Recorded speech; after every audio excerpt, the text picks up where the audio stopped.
Fact 1. At the moment of death, the body undergoes a cascade of changes that unfold with remarkable precision, like a carefully choreographed dance that has been performed billions of times throughout the history of life on Earth. The heart stops beating. And within seconds, the brain begins to respond to the absence of oxygen. Neurons that have fired in intricate patterns for an entire lifetime begin to change their rhythm, shifting from the complex symphony of consciousness into something quieter, something different. This is not a shutting down, but a transformation, each cell moving from one state into another according to laws as fundamental as gravity or light. Within the first few minutes after the heart stops, brain activity doesn't cease immediately. In fact, studies of both humans and animals have shown that the brain can exhibit surges of activity even after clinical death has been declared. Gamma waves associated with heightened consciousness and awareness during life have been detected in the moments following cardiac arrest. This has led some researchers to wonder whether the dying brain experiences a final, vivid burst of consciousness, perhaps explaining the intense clarity and emotional richness that many people report during near-death experiences. The transition from life to death is not instantaneous but gradual, a gentle slope rather than a sudden cliff. And in those liminal moments, something extraordinary may be occurring in the theater of the mind, a last performance before the curtain falls, or perhaps before it rises on something new. Fact 2. The ancient Egyptians developed one of the most elaborate and beautiful conceptions of the afterlife that humanity has ever imagined. They believed that death was not an ending, but the beginning of a journey through the duat, the underworld, where the soul would face trials and judgments before reaching the field of reeds, a paradise that mirrored the best of earthly life. The heart of the deceased would be weighed against the feather of Ma'at, the goddess of truth and justice. If the heart was light, unburdened by wrongdoing and cruelty, the soul would be granted eternal life in a realm of peace and abundance. This vision of the afterlife was so important to the Egyptians that they spent enormous resources preparing for it, constructing tombs filled with food, tools, boats, and sacred texts to guide the deceased through the dangerous journey ahead. The Book of the Dead was not really about death at all, but about life, about how to live well so that your heart would be light, about remembering the spells and prayers that would protect you in the afterlife, about maintaining your identity and consciousness even as your body returned to dust. In this way, the Egyptians saw death as a continuation rather than a cessation, a transformation from one form of existence into another. The soul, composed of multiple parts including the Ba, the Ka, and the Ach, would persist, evolving and journeying through realms both perilous and wonderful, ultimately reuniting with the divine source from which all life emerges. Fact 3. Modern neuroscience has given us unprecedented insight into what happens in the brain during the dying process. As oxygen levels drop and glucose becomes unavailable, neurons begin to lose the ability to maintain their normal electrical charge. This leads to a phenomenon called spreading depolarization, where waves of electrical silence move across the brain's surface. Yet paradoxically, before this silence descends, there can be a period of heightened activity. The brain, sensing its own decline, may release a flood of neurotransmitters and hormones, creating one final surge of consciousness. This surge might explain why some dying patients suddenly become lucid after days or weeks of confusion, a phenomenon known as terminal lucidity. Individuals with advanced dementia or severe brain damage have been observed to suddenly speak clearly, recognize loved ones, and seem fully present in their final hours or minutes before death. It's as if the dying brain finds a way to gather its remaining resources for one last moment of clarity, one final goodbye. Scientists don't fully understand how this is possible, but it suggests that consciousness may be more resilient and flexible than we realize, capable of emerging even when the neural substrate is severely damaged.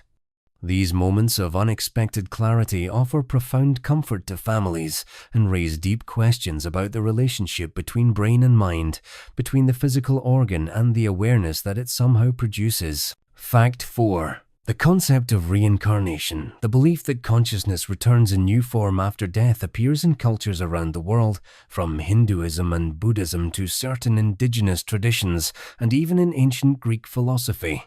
In the Hindu tradition, the cycle of death and rebirth, called samsara, is driven by karma, the accumulation of actions and their consequences. Each life is an opportunity to learn, to grow, to work through the karma created in previous existences, with the ultimate goal of achieving moksha, liberation from the cycle itself, and merger with the divine consciousness of Brahman. Buddhism adapted this concept but placed less emphasis on an eternal soul and more on the continuity of consciousness itself. What reincarnates, in Buddhist understanding, is not a fixed self but a stream of consciousness, a pattern of awareness that flows from one life to the next like a flame passed from one candle to another. Each new life inherits the karmic tendencies of the previous one but is not identical to it. This teaching offers a middle path between eternal existence and complete annihilation. Consciousness continues but constantly changes, never static, always flowing. The goal in Buddhism is nirvana, the extinguishing of suffering through the cessation of craving and ignorance, a state beyond rebirth where consciousness expands beyond individual identity into something vast, peaceful, and free. Fact 5. Throughout history, countless individuals have reported memories of past lives, describing places they've never visited, speaking languages they've never learned, and recounting specific details about people and events from eras before their birth. Researchers like Ian Stevenson at the University of Virginia spend decades documenting these cases, particularly among young children who spontaneously speak about "when I was big before" or describe dying in specific circumstances. Some of these children bear birthmarks or physical traits that correspond to wounds described in their past life memories, lending a puzzling credibility to their claims. Skeptics suggest these memories might be fantasies, confabulations, or information absorbed unconsciously from books or media. Yet some cases involve verifiable details that the child could not have reasonably known names of obscure individuals, descriptions of houses torn down before the child was born, accurate accounts of historical events in distant locations. The research neither proves nor disproves reincarnation, but it does suggest that something unusual is occurring, something that challenges our conventional understanding of memory and identity. Whether these are genuine past life memories, inherited genetic information, or some form of consciousness that transcends individual brains, they remind us that the relationship between identity and the body may be more mysterious than materialist science has assumed. Perhaps what we call self is not as bounded and separate as it appears, but part of a larger pattern that ripples across time. Fact 6. The near-death experience has been reported across cultures and throughout history, a phenomenon so consistent in its core features that it demands our attention and contemplation. People who come close to death through cardiac arrest, drowning, accidents, or surgery sometimes report leaving their bodies, moving through darkness or a tunnel toward a brilliant light, encountering deceased loved ones or spiritual beings, experiencing a life review where they witness and feel the consequences of their actions, and feeling an overwhelming sense of peace, love, and interconnection with all things. Many describe being given a choice to return or being told it is not yet their time. These experiences are remarkably similar whether the person is Christian, Buddhist, atheist, or had never heard of near-death experiences before having one. This cross-cultural consistency is striking. While the specific religious interpretation may vary, a Christian might see Jesus, a Hindu might see Krishna, the underlying structure remains the same. Separation from the body, movement toward light, encounter with a presence of unconditional love, life review, and reluctant return. Scientists have proposed various explanations. from oxygen deprivation triggering hallucinations to DMT release in the dying brain. Yet these neurological explanations struggle to account for the veridical perceptions some experiencers report accurately describing events during cardiac arrest that they should not have been able to witness while unconscious. The near-death experience remains a beautiful mystery, offering perhaps the closest glimpse we have of what might await us beyond the threshold. Fact 7. In Greek mythology, death was imagined as a journey to the underworld, ruled by Hades, where souls would be ferried across the river Styx by Charon, the boatman who demanded payment for passage. The Greeks placed coins on the eyes or in the mouths of the dead to ensure they could pay this fare, a tender ritual that acknowledged death as a transition requiring preparation and resources.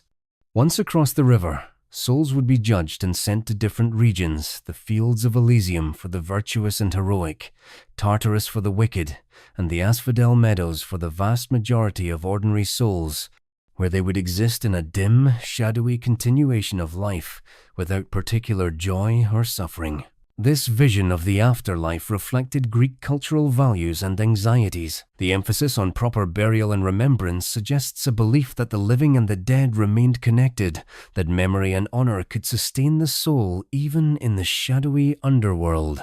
The Greek afterlife was not generally a place of punishment or reward in the way later Christian conceptions would be, but rather a continuation of existence in diminished form, where heroism and virtue might win you a better fate, but most people would simply fade into quiet existence. There's something both melancholic and comforting in this vision death as neither ecstatic reward nor terrible punishment, but as a peaceful subsiding into rest, a world of gentle shadows where the great dramas of life finally quiet down. Fact 8. The Tibetan Book of the Dead, or Bardo Thodol, is one of the most profound meditation guides on dying ever written. It describes the journey of consciousness through the bardos, the intermediate states between death and rebirth.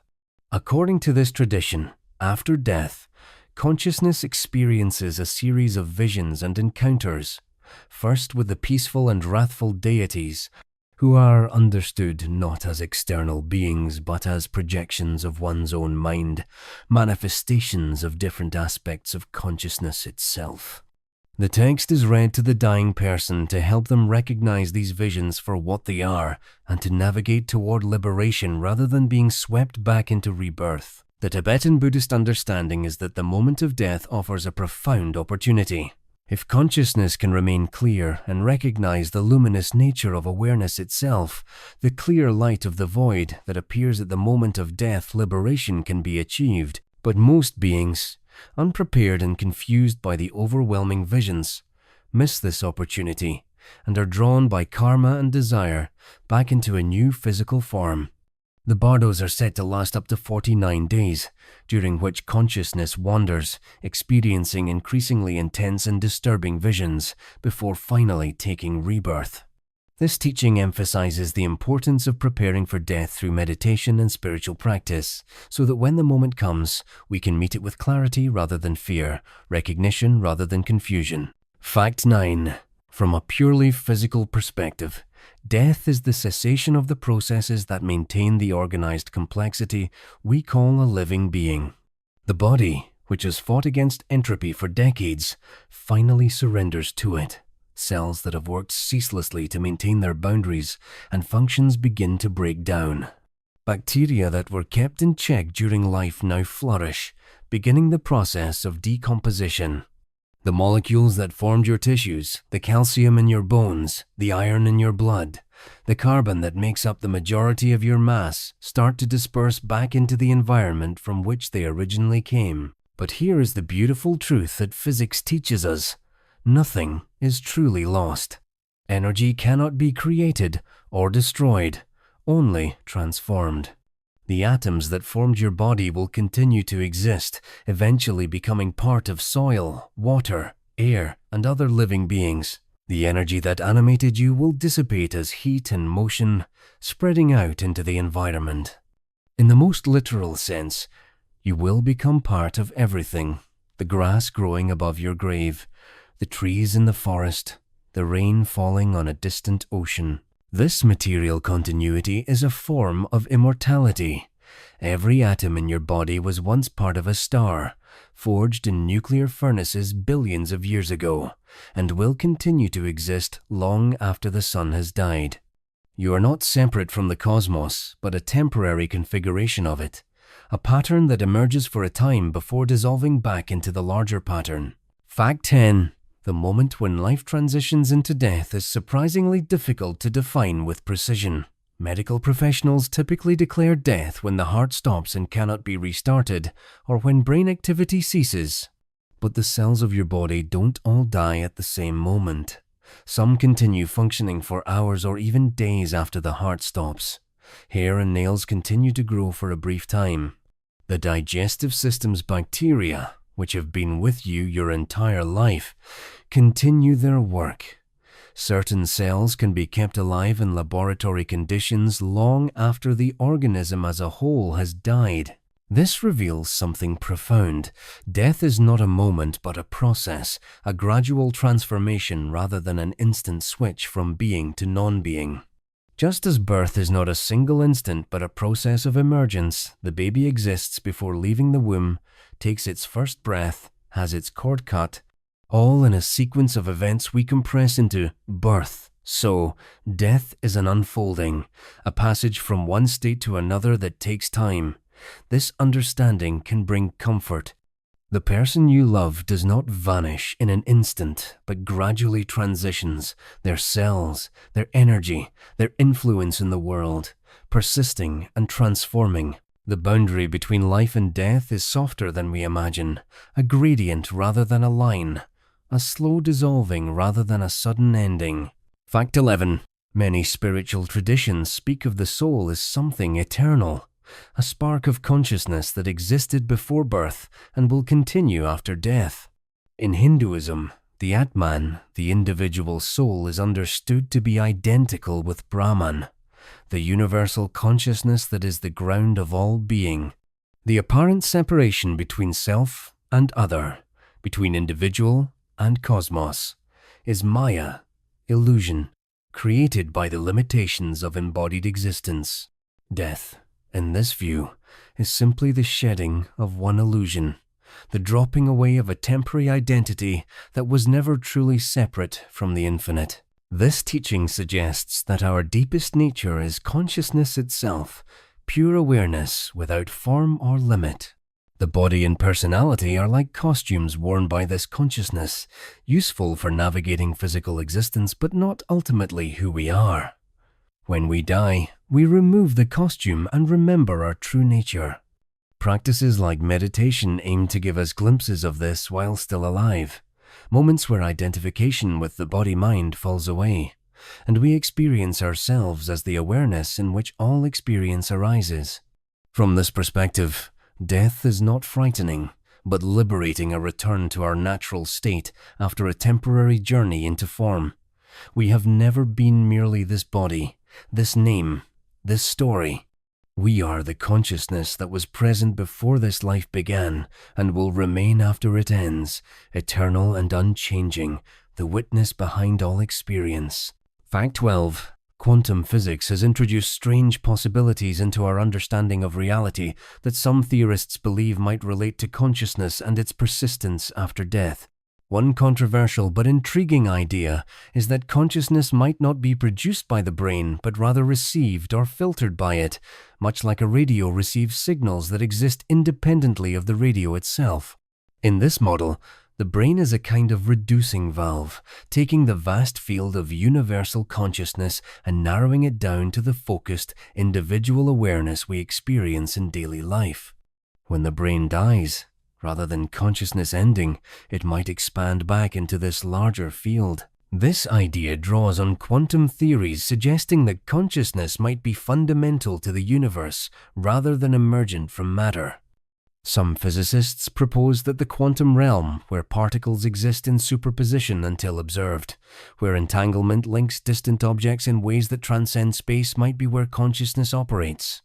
If this is true, then death might not destroy consciousness but rather release it from its localized, individualized state We would return to being part of the quantum field, still existing but no longer identified with a particular body or brain. This is highly speculative, and many scientists dismiss such ideas as misapplications of quantum mechanics. Yet the very fact that respected researchers are exploring these possibilities shows how deeply mysterious consciousness remains and how much we still don't understand about the relationship between mind and matter. Fact 13. The Aztecs believed that your destination in the afterlife depended not on moral behavior, but on how you died. Warriors who fell in battle and women who died in childbirth went to the highest heaven, where they would accompany the sun on its journey across the sky for 4 years before returning to Earth as hummingbirds or butterflies. Those who drowned or died of certain diseases went to Tlalocan, a paradise ruled by the rain god Tlaloc, where they would live forever in a garden of eternal spring. Most people, however, went to Mictlan, the underworld, where they would journey for 4 years through 9 challenging levels before finally reaching rest and dissolution. This cosmology reveals a culture that viewed death as intimately connected to life's cyclical nature, where endings led to new beginnings. The transformation of warriors into hummingbirds is particularly beautiful death, leading not to static eternity, but to metamorphosis into new form. Still engaged with the world, still bringing beauty and life. The Aztecs' relationship with death was complex and multifaceted, encompassing both acceptance and profound ritual attention. They honored death as a necessary part of existence, feeding the gods through sacrifice to maintain the cosmic order, but also celebrated the dead through festivals and remembrance. Their vision of the afterlife was not about judgment, but about continuation. The ongoing participation of the dead in the living world through transformation and memory. Fact 14. Dreams have long been considered a bridge between the worlds of the living and the dead. In many cultures, dreams are where we can encounter those who have passed on, where messages from the afterlife arrive, where the boundaries between life and death become permeable. Modern dream research has shown that grieving individuals frequently dream about their deceased loved ones, and these dreams often have a different quality than ordinary dreams, more vivid, more emotionally resonant, sometimes carrying a sense of genuine visitation rather than mere memory processing. From a neurological perspective, these dreams might be the brain's way of maintaining the neural networks associated with the deceased person, keeping them alive in memory even after their physical death. But for the dreamer, the experience can feel like genuine contact, as if the person's consciousness somehow reached across the barrier to offer comfort, forgiveness, or goodbye. Whether these are truly visitations or projections from the dreaming mind, they serve a profound psychological and spiritual function, allowing ongoing relationship with the dead, facilitating grief processing, and providing closure or continued connection. Perhaps the distinction between real visitation and mere dream is less important than the healing and comfort these experiences provide. In the liminal space of dreams, the dead can still speak to us, and we can still express our love to them. Fact 15. The Buddhist concept of sunyata, or emptiness, teaches that all things lack inherent, independent existence. What we call self is actually a constantly changing collection of mental and physical processes, thoughts, sensations, emotions, memories, none of which are permanent or separate from everything else. We are not solid, bounded entities, but fluid processes, patterns of energy and information that arise in dependence on countless conditions and will dissolve when those conditions change. From this perspective, the fear of death is based on a misunderstanding of what we are. There is no solid, permanent self that can be destroyed, only a temporary configuration that will naturally transform. This teaching is meant not to nihilistically deny our existence, but to free us from the suffering caused by clinging to what must inevitably change. When we truly understand emptiness, death becomes less threatening because we recognize that what we call I has been dying and being reborn at every moment of our lives. The person you were as a child has already died, replaced by the teenager, then the adult, then the elder, each one a different configuration of body and mind. Death is simply the final transformation in a series of transformations that have been happening all along. What continues is not a fixed soul, but the stream of consciousness itself, flowing onward, taking new forms, ultimately heading toward the peace of nirvana, where all becoming ceases and what remains is beyond words, not non-existence, but something vaster than existence itself. Fact 16. One of the most consistent elements of near-death experiences is the life review, where individuals report seeing their entire lives unfold before them in extraordinary detail. But this is not merely passive observation. Experiencers often describe feeling the emotions of everyone they interacted with, experiencing directly the joy they brought to others as well as the pain they caused. This empathetic knowing, without judgment but with complete understanding, is reported to be both profound and transformative. Many people who have had this experience return with a completely changed perspective on what matters in life, prioritizing love, kindness, and connection over achievement or material success. The life review suggests that our actions ripple outward in ways we cannot fully perceive during our lives, but which become visible from the perspective of death. Every moment of compassion or cruelty, every word of encouragement or dismissal, every choice to connect or withdraw, all of it matters. All of it affects the larger web of relationship that connects all beings. If the life review is real, it implies a universe that is fundamentally moral, not through external judgment, but through the inherent consequences of our actions on the fabric of consciousness itself. We are not separate from those we affect. Their joy and suffering becomes our own. This is not punishment, but understanding. Not condemnation, but illumination. The life review suggests that the deepest accounting we'll face is not from a deity, but from reality itself, showing us the truth of who we were and how we loved. Fact 17. In Norse mythology, warriors who died bravely in battle were taken by the Valkyries to Valhalla, the great hall of Odin, where they would feast and fight in preparation for Ragnarok, the final battle at the end of the world. Those who died of old age or illness went to hell, a realm that was neither torturous nor particularly joyous, but simply the place where most people ended up, a quiet continuation of existence without the glory of Valhalla. But there were other destinations too. Freya claimed half of the slain warriors for her realm, Folkvanger, and those who died at sea might go to the goddess Ran's underwater hall. This multiplicity of afterlives reflects the complex relationship the Norse had with death. It was not something to be feared, but something to be met with courage and acceptance. The emphasis on dying well with honor and bravery suggests a culture that saw death as a test of character, a final opportunity to demonstrate your values. Yet there was also the recognition that most people would not die dramatically but would simply slip away quietly, and this too was acceptable. The Norse afterlife was less about moral judgment than about the circumstances of death and the favor of the gods.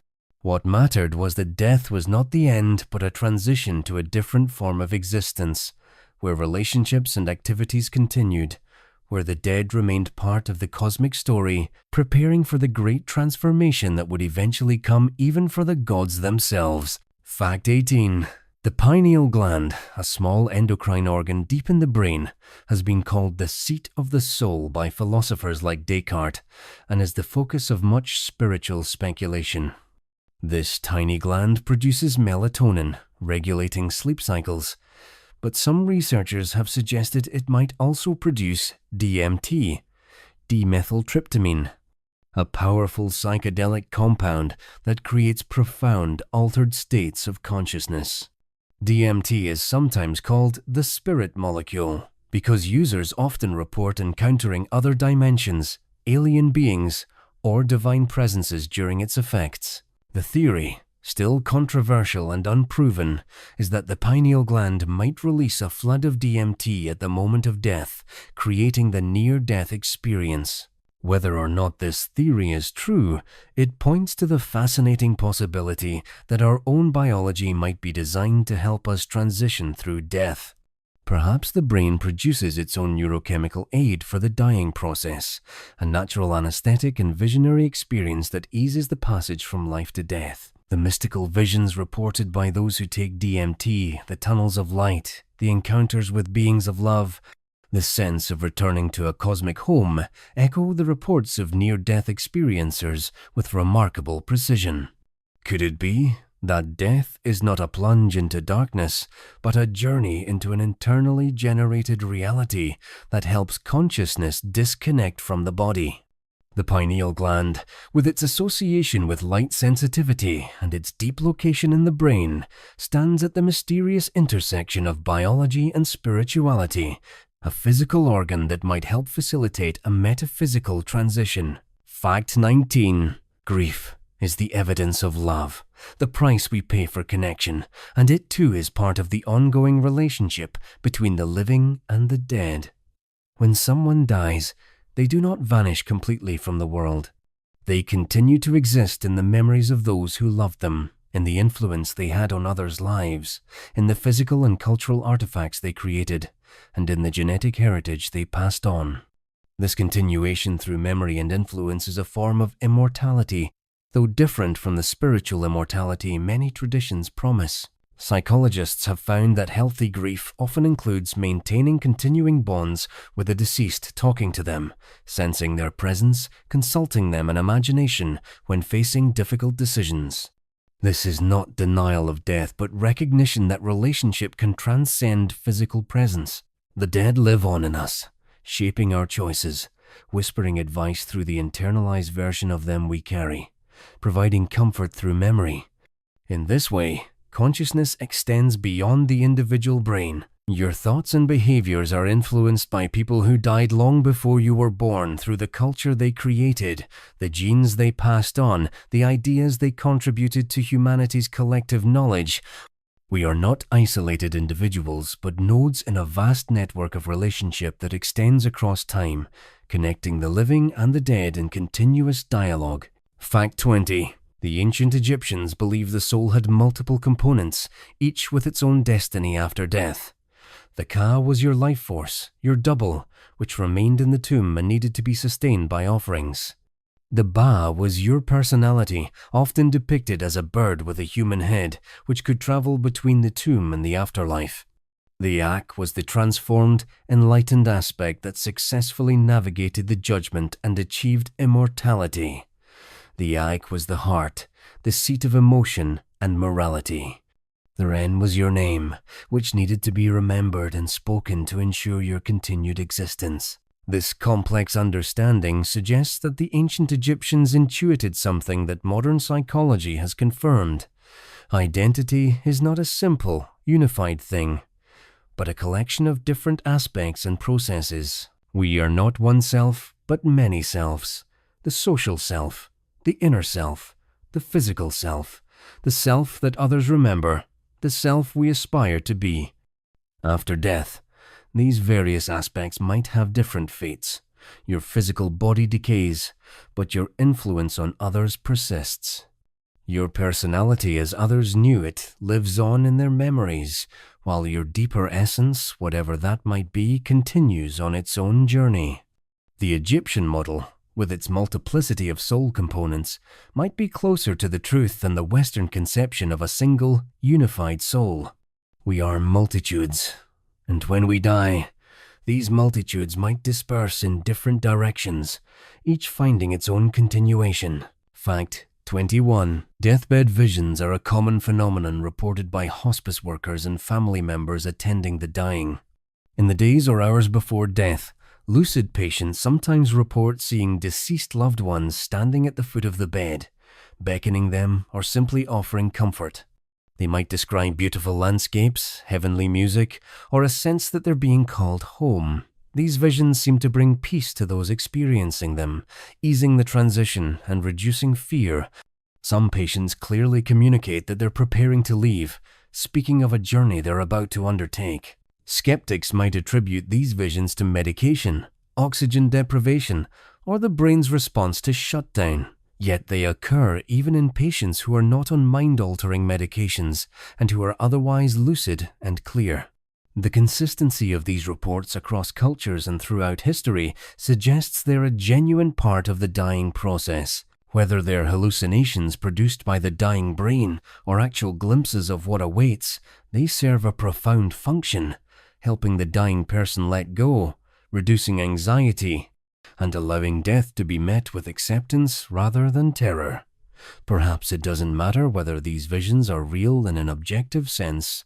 What matters is that at the most vulnerable moment of human existence, consciousness seems to provide comfort and guidance, showing us images of reunion and peace just when we need them most. Fact 22. The concept of karma, central to Hindu and Buddhist thought, suggests that our actions have consequences that extend beyond this life. Karma is not punishment or reward meted out by a judging deity, but simply the natural law of cause and effect operating on the level of consciousness and ethics. Every action, thought, and intention creates tendencies that shape future experience, either in this life or in lives to come. Good karma, generated through compassion, generosity, and wisdom, leads to favorable rebirths and eventually to liberation. Negative karma generated through cruelty, greed, and ignorance leads to suffering and unfavorable rebirths. This teaching emphasizes personal responsibility and the interconnection of all beings. What you do matters not because of external judgment, but because actions have inherent consequences, rippling outward through the web of existence. Karma also provides an explanation for the apparent injustices of life, why some are born into suffering while others into privilege. From the karmic perspective, each being is experiencing the consequences of actions in previous lives while simultaneously creating the conditions for future lives. This is meant not to justify inequality, but to encourage compassion and ethical action. The goal is not to accumulate good karma, but to transcend karma altogether, to act without attachment to results, to purify consciousness to the point where it no longer generates karmic seeds. Only then can one escape the wheel of rebirth and achieve final liberation. Fact 23. Modern resuscitation techniques have brought back people who were clinically dead, no heartbeat, no breathing, no brain activity for periods that would have been irreversible just decades ago. These revived individuals sometimes report near-death experiences, but they also provide valuable information about what consciousness is like during the absence of measurable brain function. Some report complete blackness and nothingness, waking as if no time had passed. Others report vivid experiences despite having flat EEG readings, suggesting that consciousness might persist even when conventional measurements show no brain activity. This challenges the materialist assumption that consciousness is simply brain activity and nothing more. If people can have complex, coherent experiences while their brains show no electrical activity, then either our measurements are inadequate or consciousness can operate through mechanisms we don't yet understand. Some researchers suggest that consciousness might be stored or processed not just in neurons but in quantum processes within cells, or in the electromagnetic fields generated by neural activity, or even in some non-physical substrate that the brain interacts with. The evidence is far from conclusive, but it raises the intriguing possibility that death of the brain might not mean death of consciousness, that awareness might persist or relocate when the body fails, continuing in forms we cannot yet detect or imagine. Fact 24. Throughout history, many cultures have practiced ancestor veneration, maintaining relationships with the dead through ritual, prayer, and offerings. In Chinese tradition, ancestors are believed to continue their existence in the spirit world while still caring about and influencing the affairs of their living descendants. Proper rituals ensure the ancestors' well-being in the afterlife and secure their blessings for the family. In many African cultures, ancestors are intermediaries between the living and the divine, and maintaining good relationships with them is essential for health, prosperity, and guidance. These practices reflect an understanding that death does not sever relationships, but transforms them. The dead remain part of the family, the community, the ongoing story. They watch over the living, offer wisdom, and expect to be remembered and honored. This creates a beautiful continuity across generations, where past, present, and future are interwoven, where no one is truly forgotten as long as their descendants maintain the rituals of remembrance.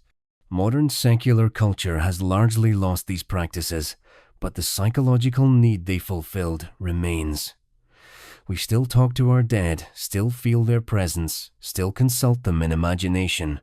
Perhaps ancestor veneration in its various forms recognize something true, that consciousness continues in memory and influence, that the dead are not gone, but transformed, that love extends beyond death and can be expressed through continued relationship with those who have passed on.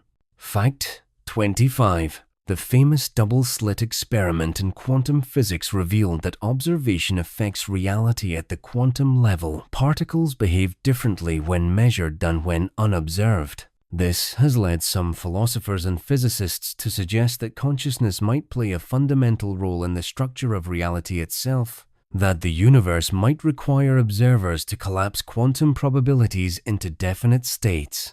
If consciousness is indeed fundamental rather than emergent, then it might not be produced by brains, but rather exists as a basic feature of the cosmos, with brains serving as localized receivers or focusers of this universal consciousness.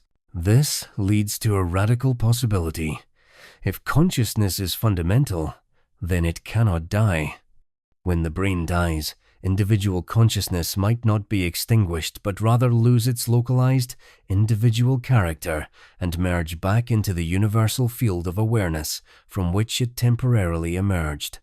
You would not cease to exist, but would cease to exist as a separate you, instead returning to the oceanic consciousness that underlies all reality. This is remarkably similar to what many mystical traditions have taught for millennia, that the individual soul is a temporary expression of universal consciousness, and death is the return to source. Quantum physics, in its own way, might be pointing toward the same profound truth. Consciousness is eternal, and what we experience as individual awareness is a brief focalization of something vast and undying. Fact 26. The Baha'i Faith teaches that the afterlife is a continuation of the soul's journey toward God, a realm of infinite spiritual progress, where the soul continues to develop and advance through countless spiritual worlds beyond this physical one.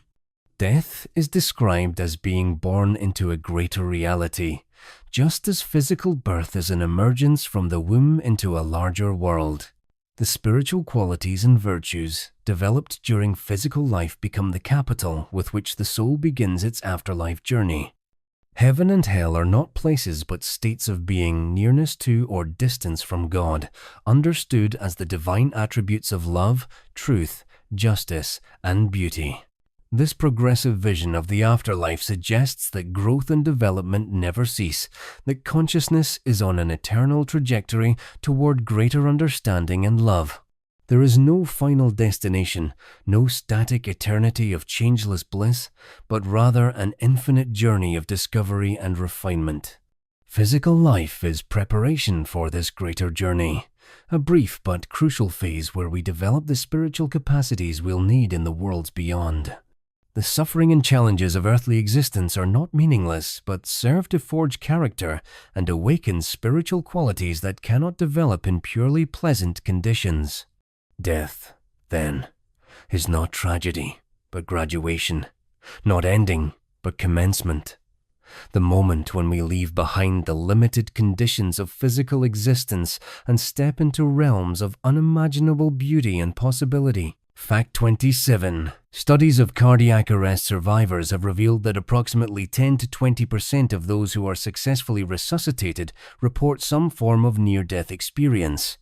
Interestingly, these experiences occur regardless of religious belief or cultural background. Atheists and believers report similar core elements: the tunnel, the light, the sense of peace, the encounter with deceased loved ones. This has led researchers to investigate whether near-death experiences might be a universal feature of human consciousness under extreme circumstances, rather than culturally conditioned hallucinations or religious experiences. The neurological explanation suggests that as the brain shuts down, it goes through predictable stages that create these consistent experiences. The tunnel might be caused by the visual cortex losing oxygen from the periphery inward, creating a narrowing field of vision. The light might be the visual system's response to shutdown, similar to the phosphenes you see when you press on your closed eyes. The sense of peace might come from endorphin release. Yet this explanation struggles to account for veridical perceptions cases where people accurately describe events that occurred while they had no heartbeat and no measurable brain activity. Some survivors have reported details of their resuscitation that they could not have known through normal sensory means. These cases, while relatively rare, suggest that something more than simple neurology might be occurring, that consciousness might indeed be able to separate from the body and observe from a different vantage point. Fact 28. Information theory suggests that nothing is ever truly lost from the universe. Every event leaves traces, ripples in the fabric of space-time. Quantum correlations that persist even after the objects that created them have changed or disappeared. From this perspective, your life, every thought, action, and experience is permanently encoded in the structure of reality itself. The information that constitutes you doesn't vanish at death, but remains woven into the cosmos, theoretically recoverable if one had sophisticated enough tools to extract it. This raises a fascinating possibility. If information persists, and if consciousness is fundamentally informational in nature, then perhaps some form of you continues to exist as a pattern of information in the universe, even after your brain has ceased to function. This might not be immortality in the traditional sense of continued subjective experience, but it's a form of persistence nonetheless. You would exist the way a novel exists after its author dies, or a song after its composer is gone, as a pattern that can potentially be reconstructed, experienced, and known.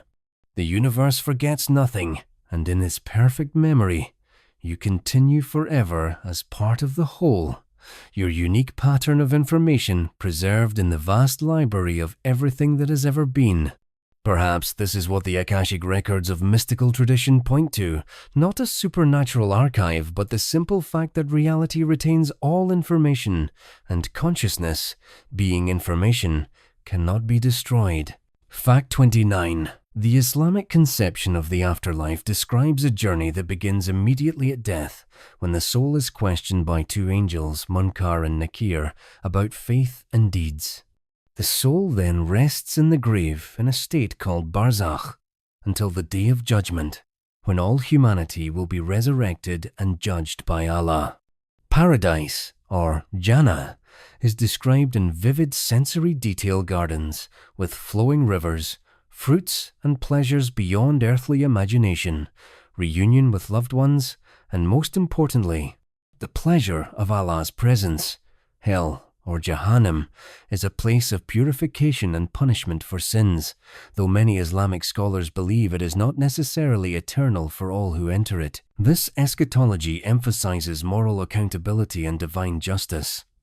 Life is a test, and death is the moment when the testing period ends and evaluation begins.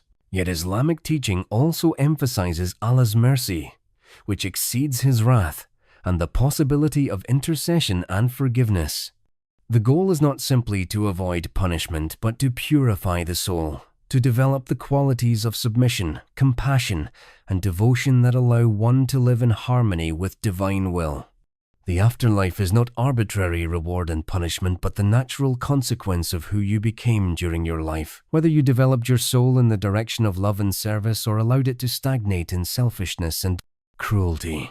Death reveals the truth of what we have become and places us in the environment most suited to our spiritual condition. Fact 30.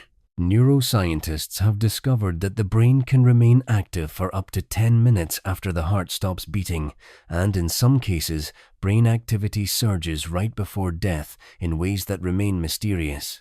Studies in rats have shown that the dying brain exhibits highly synchronized gamma waves, the same brain waves associated with heightened consciousness, meditation, and moments of insight.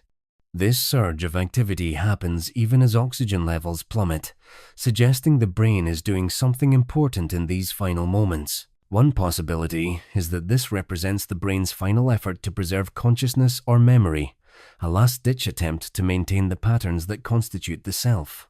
Another possibility is that it's the neurological basis of the near-death experience, the brain generating one final, vivid experience before shutdown. Some researchers have speculated even more radically that this surge might represent consciousness preparing to transition to whatever comes next, if anything does. The brain, sensing its imminent death, might activate specific networks involved in memory, emotion, and self-awareness, creating a final moment of profound clarity and integration. It's as if the brain is saying goodbye to itself, gathering all its resources for one last experience before the neurons fall silent. Whether this is simply biology or something more profound, it suggests that death is not instantaneous oblivion but a process with its own complexity and perhaps even its own purpose. Fact 31. The concept of eternal recurrence, explored by philosophers like Nietzsche, suggests that time might be cyclical, that the universe might repeat itself infinitely, and that therefore we will live our exact same life over and over throughout eternity. This is not reincarnation with variation but perfect repetition, every joy and suffering, every choice and consequence, experienced infinite times. Nietzsche posed this as a test. If you knew you would live this exact life forever, would you embrace it with joy or recoil in horror? The ability to say yes to eternal recurrence is the mark of someone who has truly affirmed life. While physics doesn't support literal eternal recurrence, the thought experiment raises profound questions about meaning and death. If this life is all we have, how does that change how we live it? Does death give life meaning by making it precious and limited, or does it make everything ultimately futile? Many wisdom traditions suggest that the way to live is as if both are true. This moment is all there is, and it also has eternal significance. Death reminds us that time is finite, that opportunities will be lost, that we must love and create and connect now, not someday. Yet the traces we leave in memory, in influence, in the physical changes we make to the world, continue beyond us, giving our finite lives an eternal dimension. Perhaps the truth is neither pure finality nor literal repetition, but something more subtle. We live once, but create ripples that spread forever. Fact 32. Psychedelic research has experienced a renaissance in recent years, with studies showing that substances like psilocybin, LSD, and ayahuasca can produce experiences remarkably similar to near-death experiences and mystical states. People report ego dissolution, encounters with seemingly autonomous entities, feelings of universal love and interconnection, profound insights into the nature of reality, and reduced fear of death. In clinical trials, cancer patients given psilocybin-assisted therapy showed significant and lasting reductions in death anxiety, with many reporting that the experience fundamentally changed how they understood mortality. This research suggests that the brain is capable of generating experiences of transcendence, of consciousness beyond the individual self, without actually dying. Some interpret this as evidence that near-death experiences are merely neurological events with no objective validity. Others suggest the opposite, that psychedelics might be showing us what death is actually like, providing a preview of consciousness freed from its normal constraints. Perhaps the dying brain naturally produces similar chemicals. Or perhaps both psychedelics and near-death experiences allow consciousness to access dimensions or layers of reality normally filtered out by the brain's reducing valve. Either way, the fact that we can pharmacologically induce experiences of ego death and rebirth, of cosmic consciousness and timeless presence, reveals the remarkable plasticity of human awareness and suggests that our normal waking consciousness is just one possible mode of experiencing reality. Fact 33. Children who speak about past lives often do so between the ages of 2 and 5, then gradually stop mentioning these memories as they grow older. Researcher Jim Tucker, who continued Ian Stevenson's work, found that these cases follow patterns. The child typically claims to have died a violent or sudden death, remembers specific details about a previous family, shows behaviors or phobias related to the reported past life, and sometimes has birthmarks corresponding to wounds from that life. When researchers investigate these claims, they sometimes find deceased individuals who match the descriptions in remarkable detail. The children often express longing for their other mother or previous home, becoming distressed at their current circumstances. As they age, these memories fade, and by 7 or 8, most children have either forgotten these past life claims or no longer speak about them. Skeptics note the problems with these cases, leading questions from adults, cultural expectations about reincarnation, the difficulty of verifying memories through historical research. Yet some cases involve details that seem impossible for a young child to have known through ordinary means. Whether these are genuine memories from past lives, genetic memory, or some other phenomenon, they challenge our understanding of identity as being completely determined by a single physical brain and lifetime. They suggest that memory, identity, and consciousness might be more fluid and continuous than we assume. Fact 34. The phenomenon of terminal lucidity, where people with severe dementia or brain damage suddenly become clear and themselves again in the hours or days before death, poses a profound challenge to the materialist understanding of consciousness. If consciousness is simply the product of brain activity and the brain is severely damaged, then consciousness should be proportionally impaired. Yet in these remarkable cases, people who haven't recognized their own children in years suddenly speak clearly, recall memories, express love, and seem fully present only to die shortly after. How is this possible? Some researchers suggest that the dying brain might reallocate its remaining energy, briefly restoring function to damaged areas.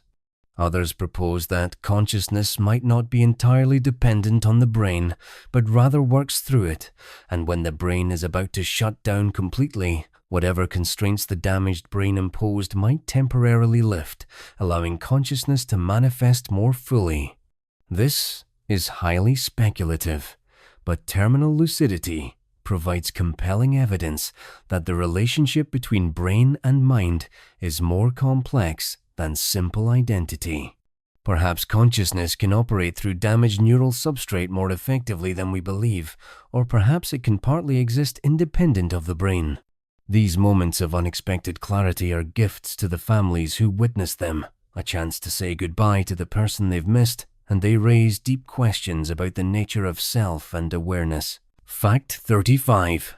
In Polynesian cultures, mana is the spiritual power that flows through all things, and at death, a person's mana continues to exist, often residing in their bones or significant possessions. Ancestors with great mana can influence the world of the living, protecting their descendants or enforcing cultural taboos. The dead are not gone but remain powerfully present, their mana woven into the land, the community, and the spiritual fabric of existence. Death transforms rather than eliminates this essential power. This understanding reflects a worldview where the boundary between living and dead, material and spiritual, is highly permeable. The ancestors are consulted, honored, and sometimes feared. They have ongoing relationships with the living, and the living have responsibilities to them. This creates a sense of continuity and connection across generations that many modern people long for. We are not isolated individuals living brief, disconnected lives, but part of a vast network of relationship that extends backward to our ancestors and forward to our descendants. The power we cultivate during life, through integrity, love, skill, and service, does not vanish at death, but continues to influence the world, shaping outcomes and protecting those who remember us. Perhaps mana is another name for the influence, the energy, the impact that persists after we're gone, the way consciousness continues through its effects on other consciousness. Fact 36. The phenomenon of shared death experiences is less well known than near-death experiences, but equally profound. These occur when a loved one sitting with a dying person reports experiencing elements of the death journey with them, seeing the room change, feeling consciousness lift from the body, perceiving deceased relatives coming to greet the dying person, sometimes even reviewing the dying person's life with them. The person having the shared death experience is not dying, is not on medication, and is fully awake, yet they somehow participate in the dying person's transition. This phenomenon challenges our understanding of consciousness as entirely private and individual. If one person can witness or participate in another's subjective experience, particularly a death, it suggests that consciousness might not be as isolated as we assume. Perhaps in moments of profound significance, the boundaries between minds become more porous. Some researchers have compared this to quantum entanglement, where particles that have interacted remain connected regardless of distance. Perhaps deep emotional bonds create a similar entanglement of consciousness, where what happens to one can be felt by another. Shared death experiences, if they are genuine, suggest that death is not a solitary journey, but one that can be witnessed and shared by those we love, that the transition from life to whatever comes next might have a communal dimension we've only begun to understand. Fact 37. The Lakota Sioux speak of the Ghost Road, the Milky Way galaxy, as the path that spirits take when they leave the earth. The dead travel along this celestial highway to the spirit world, guided by the stars and welcomed by those who went before. This beautiful cosmology integrates the physical universe with spiritual understanding, recognizing that we are literally made of stars. The heavy elements in our bodies were forged in stellar cores and scattered across space by supernovas. To return to the stars at death is both metaphor and reality. Many indigenous traditions understand death as a journey rather than an ending, a transition from one realm to another along sacred pathways. The dead become part of the natural world in the wind, the rain, the animals, the plants. They are ancestors who watch over the living, offering guidance and protection. This understanding creates a different relationship with mortality than the Western fear of annihilation. Death is sad because we miss those who leave, but it's not tragic because they haven't ceased to exist, only transformed. They've joined the great community of ancestors, becoming part of the landscape, the weather, the ongoing life of the people. When you walk in the places they loved, they are there. When you feel the wind on your face, or see a particular bird, or smell a certain flower, they are saying hello. Nothing truly ends. Everything transforms and continues. Fact 38. The idea of the Akashic records, found in theosophical and other mystical traditions, describes a cosmic library or field where all information about everything that has ever happened is stored. Every thought, action, and experience of every being throughout all time is recorded in this non-physical archive. Some psychics and mystics claim to be able to access these records, reading past lives and historical events not available through normal means. While this concept sounds fantastical, it bears interesting resemblance to modern ideas in physics about information conservation. If information cannot be destroyed, as some interpretations of quantum mechanics suggest, then, in some sense, the Akashic records might be real. Not as a mystical library, but as the simple fact that the universe retains a record of all events in the patterns of matter and energy, in the quantum correlations that spread throughout spacetime. Your life, in this view, is permanently inscribed in the structure of reality itself. This means that in a profound sense, nothing is ever lost. Everything you've experienced, thought, or felt exists forever in the cosmos's memory. When you die, your subjective experience might end, but the objective fact of your existence, the information that constituted you, remains eternal. Perhaps consciousness after death is something like existing as pure information, accessible to other consciousness that knows how to read it, forever part of the great record of existence. Fact 39. The philosopher Thomas Nagel wrote a famous essay asking, "What is it like to be a bat?" arguing that subjective experience is irreducible to objective description. We can never really know what consciousness is like from inside a bat's point of view, because consciousness is fundamentally subjective. This raises a profound question about death. We can describe the biological processes objectively, but we cannot know what death is like from the inside unless we die. Every person who has died has crossed a threshold of experience that cannot be reported from the other side. This epistemological barrier means that death will always remain mysterious, always invite speculation and imagination. We have near-death experiences, but not actual death experiences reported by the dead themselves. We have deathbed visions and terminal lucidity, but these are still the perspective of the living. Death itself remains unknown, unknowable from the outside. This is both frustrating and appropriate. Some mysteries cannot and perhaps should not be solved ahead of time. Death is the ultimate adventure precisely because it's utterly unknown. When we die, we will discover what no amount of research or testimony can tell us. What it's actually like to stop being a living organism and become whatever comes next. The unknown nature of death is part of what makes it so significant. The last great mystery that awaits each of us. Fact 40. Hospice workers often report that in the final days of life, dying patients begin to withdraw from the physical world and focus inward, starting the process of separation from life. They may refuse food and water, sleep more, speak less, and seem to be engaged with presences or realities invisible to those around them. This is not depression or giving up, but a natural part of the dying process, sometimes called active dying. The person is transitioning, beginning their journey out of the body, preparing for death the way a traveler prepares for a long journey. Family members, wanting to keep their loved one present and engaged, sometimes fight this withdrawal, urging the person to eat, stay awake, stay focused on the here and now. But hospice workers gently remind families that this pulling away is necessary and natural, that we need to let our loved ones go on their journey when the time comes. The dying often seem to know things we don't, sensing the proximity of death, perhaps even beginning to perceive what lies beyond. They might talk about packing bags, going home, catching a train, metaphors for the transition they're making. Supporting someone in their dying means honoring this process, sitting with them in their inward journey, offering love without demanding they return to full engagement with physical life. It means trusting that something profound is happening, something beyond our understanding, but worthy of reverence and support. Fact 41.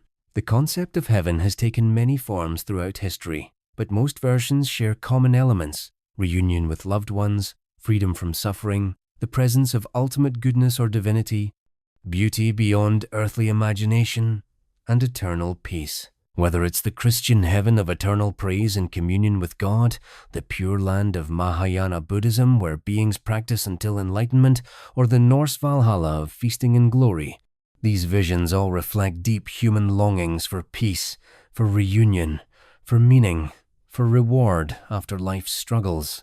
Perhaps heaven, in whatever form, is not so much a place as a state of consciousness. When the limitations and sufferings of embodied existence fall away, what remains might naturally be experienced as heavenly. If death brings expanded awareness, release from pain, understanding of life's meaning, and connection with ultimate reality, then heaven would not need to be a separate location, but simply what death feels like when met with clarity and acceptance. The heavenly realm might be consciousness freed from the constraints of the body, able to experience joy and peace without the interference of physical needs and limitations. Or perhaps heaven is the psychological state we enter when we finally let go of clinging, resistance, and fear a state potentially accessible even in life, but most fully realized only after death, when all earthly concerns have definitively ended and nothing remains but pure awareness, resting in itself. Fact 42. Meditation practices in many traditions are described as preparation for death. When you meditate, you practice letting go of thoughts, releasing identification with the body, and resting in pure awareness. This is said to be similar to what happens at death consciousness, disidentifying from the physical form and returning to its natural state. Advanced meditators sometimes report experiencing states of consciousness where the sense of individual self dissolves, where they merge with a larger awareness that feels like coming home. These experiences, called samadhi, or enlightenment, or union with God, might be previews of what death brings permanently. From this perspective, spiritual practice is death practice. By learning to let go while alive, by experiencing states of consciousness beyond the ego, by touching the timeless awareness that underlies all experience, we prepare for the final letting go. We become familiar with the landscape we'll navigate after death, reducing fear and increasing the possibility of conscious transition. Many traditions speak of the moment of death as a precious opportunity. If you can maintain awareness as the body fails, if you can recognize the clear light of consciousness that appears, liberation can be achieved. But this requires training. Just as an athlete trains the body, spiritual practitioners train consciousness, developing the capacity to remain aware through dissolution, to recognize awareness itself as distinct from the contents of awareness, to die consciously rather than in confusion and fear. Fact 43. The second law of thermodynamics states that entropy disorder always increases in closed systems. Everything moves from order toward chaos, from complexity toward simplicity, from structure toward dissolution. Living beings are islands of increasing complexity in an ocean of entropy, temporary vortices of organization that maintain themselves by consuming energy. But we can only fight entropy for so long. Eventually, the maintenance costs become too high, repairs cannot keep up with damage, and the system breaks down. This is aging and death from the perspective of physics. Yet entropy is not the whole story. The atoms that form your body don't increase in entropy when you die. They're recycled into new forms of organization. The carbon in your bones might become part of a tree, which uses solar energy to build that carbon into complex sugars and cellulose, locally decreasing entropy again. Life doesn't defeat entropy but burrows against it, creating temporary pockets of order at the expense of increasing disorder elsewhere. When you die, you're not lost but redistributed. Your organized complexity dissolves, but the elements that formed you persist and will be organized again in different forms. In the largest sense, the universe is a vast process of matter and energy self-organizing in ever more complex ways, and you are a temporary chapter in that story. Death is not your end, but a transformation in the ongoing adventure of cosmic organization. Fact 44. The Maori people of New Zealand have a concept called wairua, which refers to the spirit or soul that separates from the body at death and travels to the underworld realm of Rarohenga, or returns to the ancestral homeland of Hawaii. After death, the wairua journeys along specific pathways, faces certain challenges, and eventually joins the ancestors who watch over and guide the living. But the wairua also remains connected to descendants, especially through important objects and sacred sites where the ancestors' presence is particularly strong. This understanding creates obligations for the living. You must honor and remember the dead through correct ritual practices. You must care for the places where their wairua resides. You must pass on their stories and teachings to the next generation. In return, the ancestors provide spiritual power, guidance, and protection.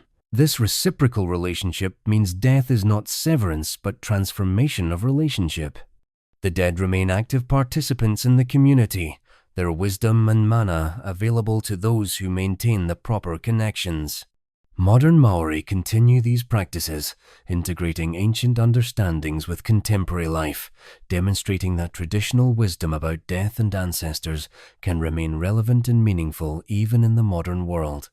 The fundamental human need to remain connected to those who've gone before us doesn't change, and practices that honor that connection serve deep psychological and spiritual purposes regardless of whether we believe literally in the metaphysics that generated them. Fact 45. Some neuroscientists and philosophers propose that consciousness might be a quantum phenomenon, operating at the level of quantum processes within neurons, or perhaps even at the level of space-time geometry itself. Roger Penrose and Stuart Hameroff's theory of orchestrated objective reduction suggests that consciousness arises from quantum computations in microtubules within neurons, and that when the brain dies, the quantum information might not be destroyed, but instead released into the universe, potentially persisting in some form. This is highly controversial and not widely accepted, but it represents an attempt to find a physical mechanism that could allow consciousness to survive bodily death. If consciousness is indeed quantum in nature, it might not be bound by the same limitations as classical physical systems. Quantum entanglement allows instantaneous correlations across any distance. Quantum superposition allows systems to exist in multiple states simultaneously until observation collapses them. If consciousness utilizes these quantum properties, then its relationship to the brain might be more like the relationship between software and hardware. The brain provides the platform, but the consciousness it supports might have properties that transcend the physical substrate. When the computer breaks down, the software no longer runs, but the information it encoded doesn't necessarily vanish.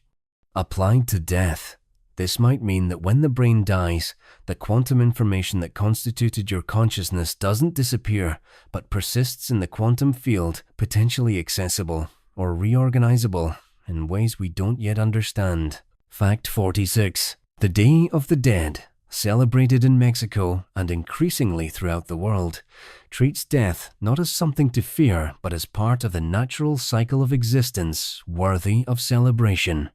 During this festival, families create altars called ofrendas, decorated with marigolds, candles, photographs, and the favorite foods of deceased loved ones. The belief is that during these days, the boundary between the living and the dead becomes thin, and the spirits of the departed can return to visit their families, drawn by the love, memories, and offerings waiting for them. This celebration transforms grief into joy, acknowledging loss while also affirming continuation. The dead are not gone but remain part of the family, needing to be fed, remembered, and honored. Children grow up learning that death is not the end of relationship, that love continues beyond the grave, that those who have died remain present in memory and spirit. The Day of the Dead skeleton imagery, colorful, dancing, joyful, represents the Mexican cultural understanding that death is not morbid or terrifying, but simply another phase of existence. We are all heading there, eventually, so why not meet it with celebration rather than fear? The festival teaches us that the way to honor the dead is not through somber mourning alone, but through celebration of the lives they lived, keeping their memories vivid and their spirits close. Death ends a life, but not a relationship. Fact 47. One of the most puzzling aspects of near-death experiences is the out-of-body perception, where people report viewing their resuscitation from above, accurately describing details of the scene they couldn't have witnessed from their position on the operating table. Cardiac arrest patient Pam Reynolds famously described specific surgical instruments and conversations that occurred while she was clinically dead, her brain activity flat, her body cooled and drained of blood. Similar cases have been documented by researchers studying near-death experiences in hospital settings. Skeptics suggest these perceptions might be reconstructed memories based on what patients know about medical procedures or on fragments of sensory input processed during brief moments of semi-consciousness. But some cases involve details that seem impossible to explain this way: events in other rooms, distinctive objects placed in hidden locations that the patient correctly identifies, specific statements made by medical staff that the unconscious patient shouldn't have heard. If genuine, These veridical perceptions suggest that consciousness can somehow perceive, without using the physical senses, that awareness can exist independent of the brain, at least temporarily.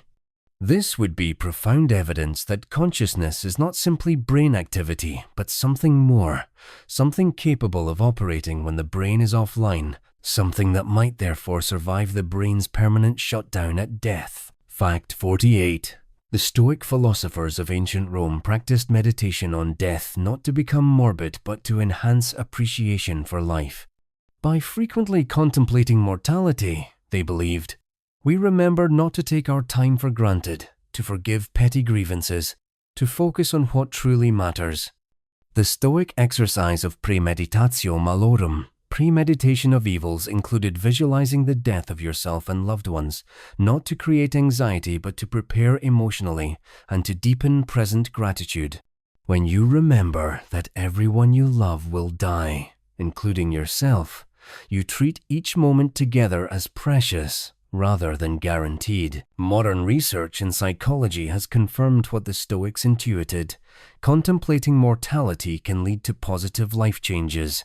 Terror management theory shows that awareness of death can motivate us to live according to our values, to create meaning, to pursue authentic goals rather than superficial pleasures. The memento mori, remember you will die, is not depressing but liberating. It cuts through procrastination, pettiness, and fear of taking risks. If you truly internalize that your time is limited, you stop waiting for permission to live fully. You forgive more easily, love more openly, take the trips you've postponed, say the words you've held back. Death, when faced rather than denied, becomes a teacher, showing us what matters and what doesn't, helping us separate the essential from the trivial. Fact 49. The concept of the soul weighing ceremony in ancient Egypt offers a beautiful metaphor for moral accountability. Your heart, representing your character and deeds, is weighed against a feather, representing truth and justice. If your heart is light, if you lived with integrity, kindness, and truth, you proceed to the afterlife. If your heart is heavy with wrongdoing, it's devoured by Amit, the soul-eating demon, and you face a second, final death. This imagery suggests that what we carry into death is the moral and spiritual weight of how we lived. Many spiritual traditions, in different ways, teach this same principle. Who you become during life determines what you experience after death. Karma dictates your rebirth. The life review shows you the impact of your actions. Heaven or hell is determined by your relationship with the divine or your spiritual development. Whether we interpret these teachings literally or metaphorically, they point to something important. Consciousness is shaped by how we live, and death doesn't erase that shaping but reveals it. The person who cultivates love, compassion, and awareness during life has developed qualities that will serve them in death. The person who lived in hatred, greed, and ignorance has developed different qualities that will create a different experience. We are, in a real sense, creating our own afterlife through our choices, building the consciousness that will face whatever comes next. Fact 50. Halfway through our journey together, we pause to reflect on what unites these varied beliefs and findings. Whether we speak of heaven or reincarnation, of quantum consciousness or material dissolution, certain themes emerge: transformation rather than ending, continuation in some form, the importance of how we live, connection that transcends individual existence, and the mystery that remains despite all our theories and testimonies. Death is the most democratic of experiences. Everyone faces it, regardless of belief or culture, yet it remains the most mysterious, the threshold no one can describe from the other side. What matters, perhaps, is not which specific belief about the afterlife is literally true, but how we relate to death and what that relationship reveals about how we live. If you believe you'll face judgment, you try to live justly.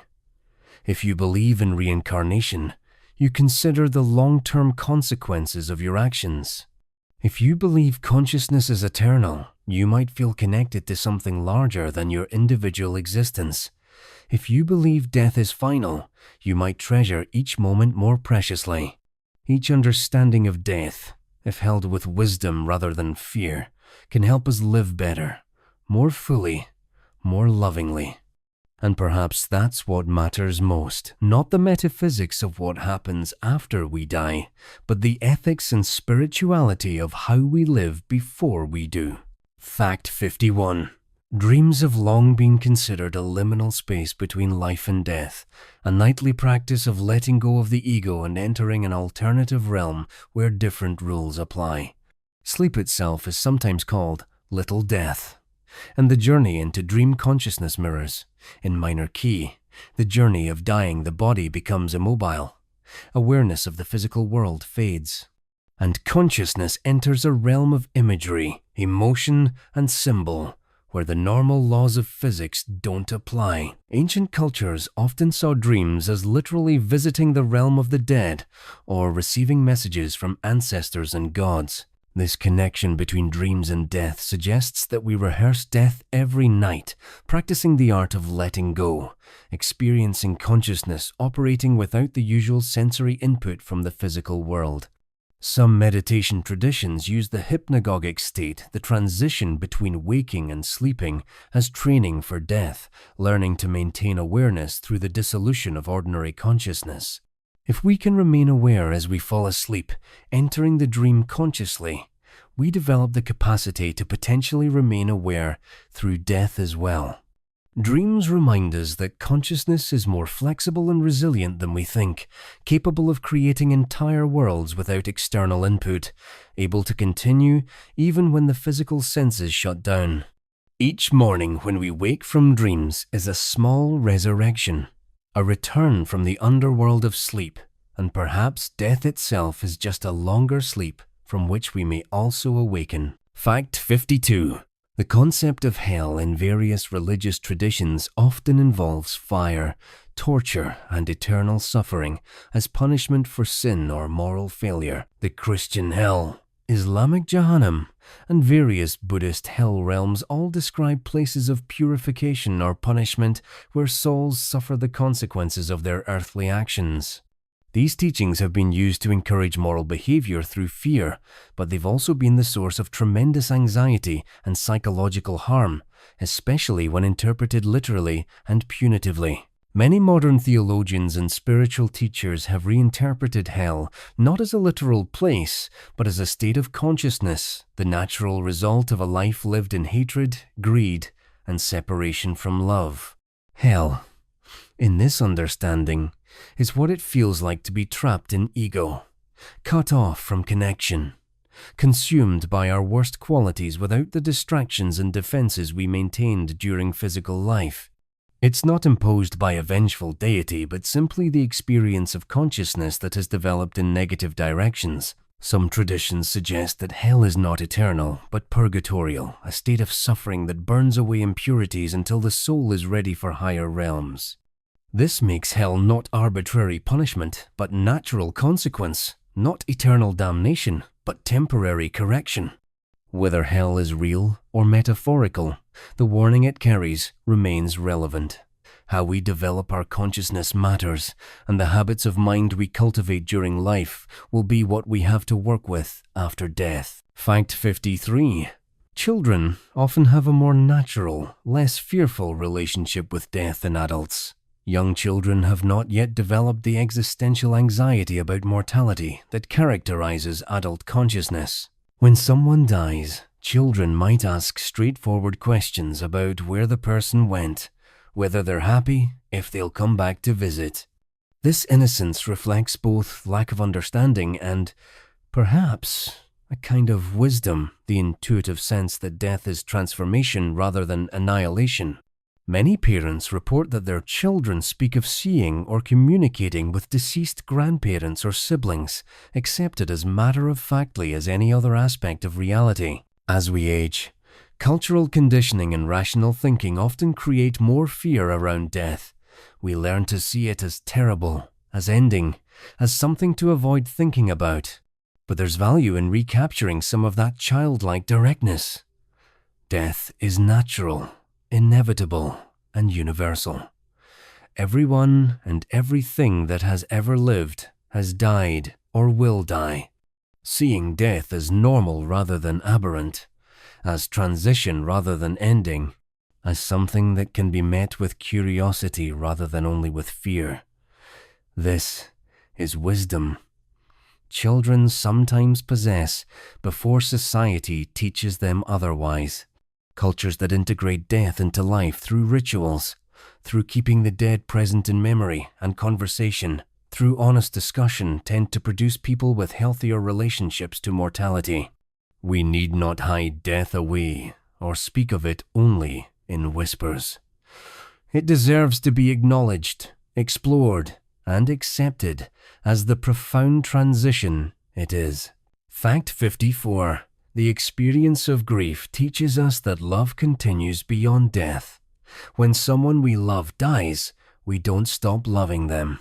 That love has nowhere to go in physical expression, no one to call, touch, or see, but it remains, sometimes growing even stronger in their absence. Grief is love with no outlet. Love seeking the beloved who can no longer be reached in the ordinary ways. But in another sense, the relationship does continue. We talk to our dead in thought and prayer. We feel their presence. We ask what they would do or say. We honor them through our choices. The dead live on in us, their voices internalized, their values and wisdom integrated into our own being. This continuation through memory and influence is a form of immortality. The psychologist, Donald Winnicott, spoke of how we internalize our parents and other important figures, carrying them with us even after physical separation. When they die, this internalized version continues to function, offering comfort, guidance, and connection. You contain multitudes, not just your own consciousness, but aspects of everyone who shaped you. When you die, you'll continue to exist in this way in those whose lives you touched, part of their inner world, shaping their thoughts and choices. The boundaries between self and other are more permeable than we think. We interpenetrate each other, and death changes but doesn't sever these connections. Love, it turns out, is stronger than death, because love is what remains when the beloved is gone. Fact 55. Neuroscience has discovered that people who have near-death experiences often show lasting positive psychological changes. They report decreased fear of death, increased sense of life's meaning, stronger spiritual or religious feelings, greater compassion for others, and reduced materialism. These changes persist for years after the experience, suggesting that whatever happened during those moments had profound and lasting impact on consciousness. Whether the experience was real in some objective sense or merely a powerful neurological event, its effects are undeniably real and generally beneficial. This has led some researchers to explore whether near-death experiences could be therapeutically induced to help people facing terminal illness develop peace around dying. If the core insights of these experiences, the sense of consciousness continuing, the overwhelming love and peace, the understanding of life's interconnection could be reliably accessed, they might help those approaching death do so with less fear and more acceptance. Psychedelic therapy is being explored for exactly this purpose, with remarkable results. People with terminal cancer who undergo guided psilocybin experiences often report reduced death anxiety and improved quality of life in their remaining time. Perhaps these experiences, whether spontaneous or induced, offer a kind of preview or preparation, helping consciousness acclimate to the idea of its own transformation, making death itself less frightening when it finally arrives. Fact 56. The concept of purgatory in Catholic theology describes an intermediate state where souls undergo purification before entering heaven. The soul is saved from hell, but not yet perfected, still carrying attachments, unforgiven sins, or impurities that must be burned away through suffering.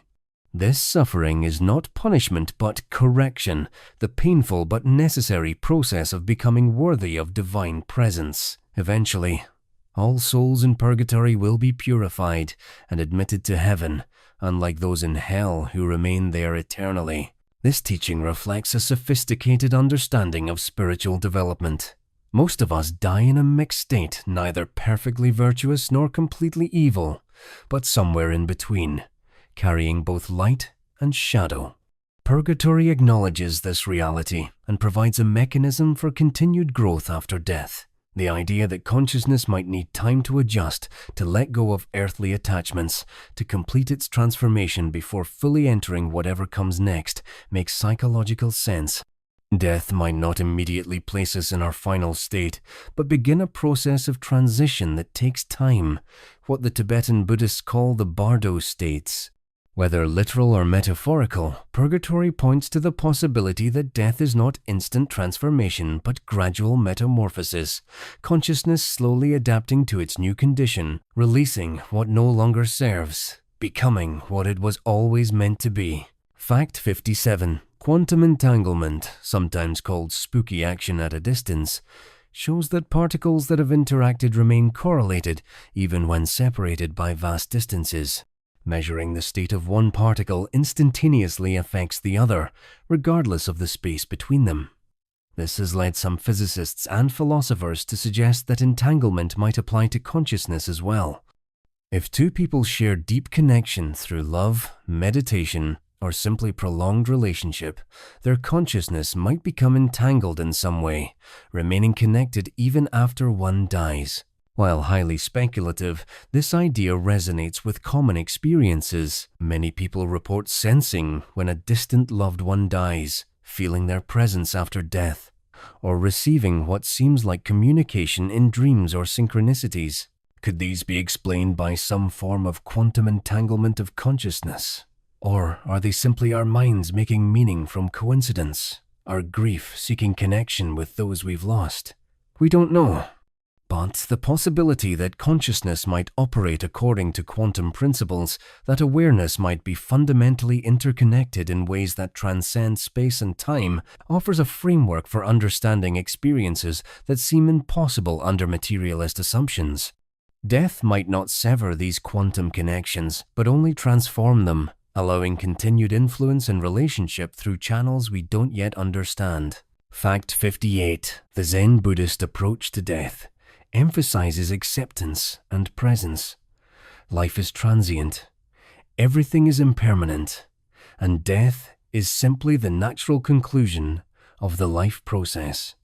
There's a famous story of a Zen master who, when asked about death, replied that when he's hungry, he eats, when tired, he sleeps, and when it's time to die, he'll die.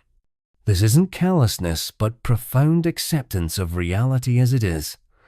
Zen practice trains the mind to meet each moment fully, without clinging to what was or grasping for what might be. Applied to death, this means meeting it with the same presence and acceptance as any other moment. The Zen tradition contains verses called death poems, short compositions written by masters just before dying, capturing their final realization or reflection. These poems are often simple, observing the cherry blossoms or the autumn moon, finding beauty and peace in the natural world even at life's end. They demonstrate that spiritual practice can bring us to a place where death is not terrible, but simply the next moment, to be met with awareness and equanimity. The goal is not to eliminate the natural sadness of leaving loved ones and the beauty of the world, but to face death without adding existential terror or desperate clinging to it.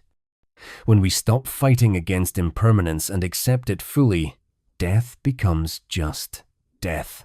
Significant, yes, but not catastrophic, natural rather than tragic. Fact 59. Medical technology has complicated the definition of death in ways our ancestors never had to consider. Is death when the heart stops, or when the brain ceases to function? What about persistent vegetative states where some brain function continues but consciousness seems absent? What about whole brain death versus neocortical death? These questions have profound ethical and legal implications, but they also reveal something interesting. Death is not as clear-cut as we assumed. There are gradations, states between life and death that are ambiguous and undefined. This ambiguity actually aligns with traditional understandings. The Bardo states, the journey through the underworld, the lingering of the soul near the body. These ancient teachings recognize that death is not instantaneous but processual. Perhaps we are rediscovering through modern medicine what spiritual traditions always knew. Consciousness doesn't switch off cleanly but gradually withdraws, taking time to separate fully from the body, passing through intermediate states before completing its transition. The moment of death is surrounded by a penumbra of uncertainty, a liminal space where someone is neither fully alive nor fully dead, but somewhere in between. Honoring this ambiguity, rather than demanding absolute clarity, might lead to better medical and ethical decisions, and to a wiser approach to supporting those in the dying process. Fact 60. The belief in ancestors as spiritual guides and protectors appears across cultures and continents, suggesting something fundamental about human psychology, and perhaps something true about the relationship between living and dead. In many African traditions, ancestors are more important than distant deities. They're family members who have crossed over but remain interested in and capable of influencing their descendants' lives. Rituals of consultation, offering, and communication maintain these relationships, ensuring the ancestors help with health, prosperity, and protection from harm. Psychologically, ancestor reverence keeps the wisdom of previous generations alive and accessible. When you consult your grandmother in prayer or ritual, you're accessing your internalized version of her values, her advice, her spirit as you knew it, which continues to guide you. But many who practice ancestor reverence believe something more is happening, that the deceased themselves somehow participate in these communications, that consciousness continues in a form that can still care about and influence the living.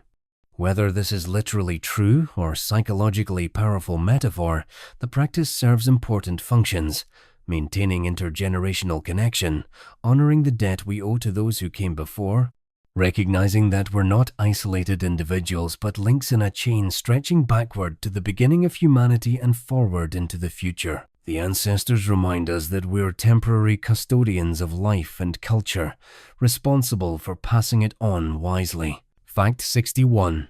The moment of death has been described by many spiritual traditions as an opportunity for liberation if met with proper awareness. In Tibetan Buddhism, the moment when the clear light of death appears is said to be the perfect time for enlightenment. If you can recognize the nature of mind in that instant, you achieve liberation without needing to traverse the Bardo states or take rebirth.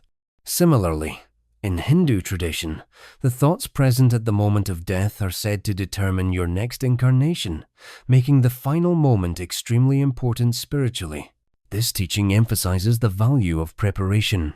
If the moment of death is crucial, then we should prepare for it through spiritual practice, developing the clarity and awareness that will allow us to meet that moment consciously.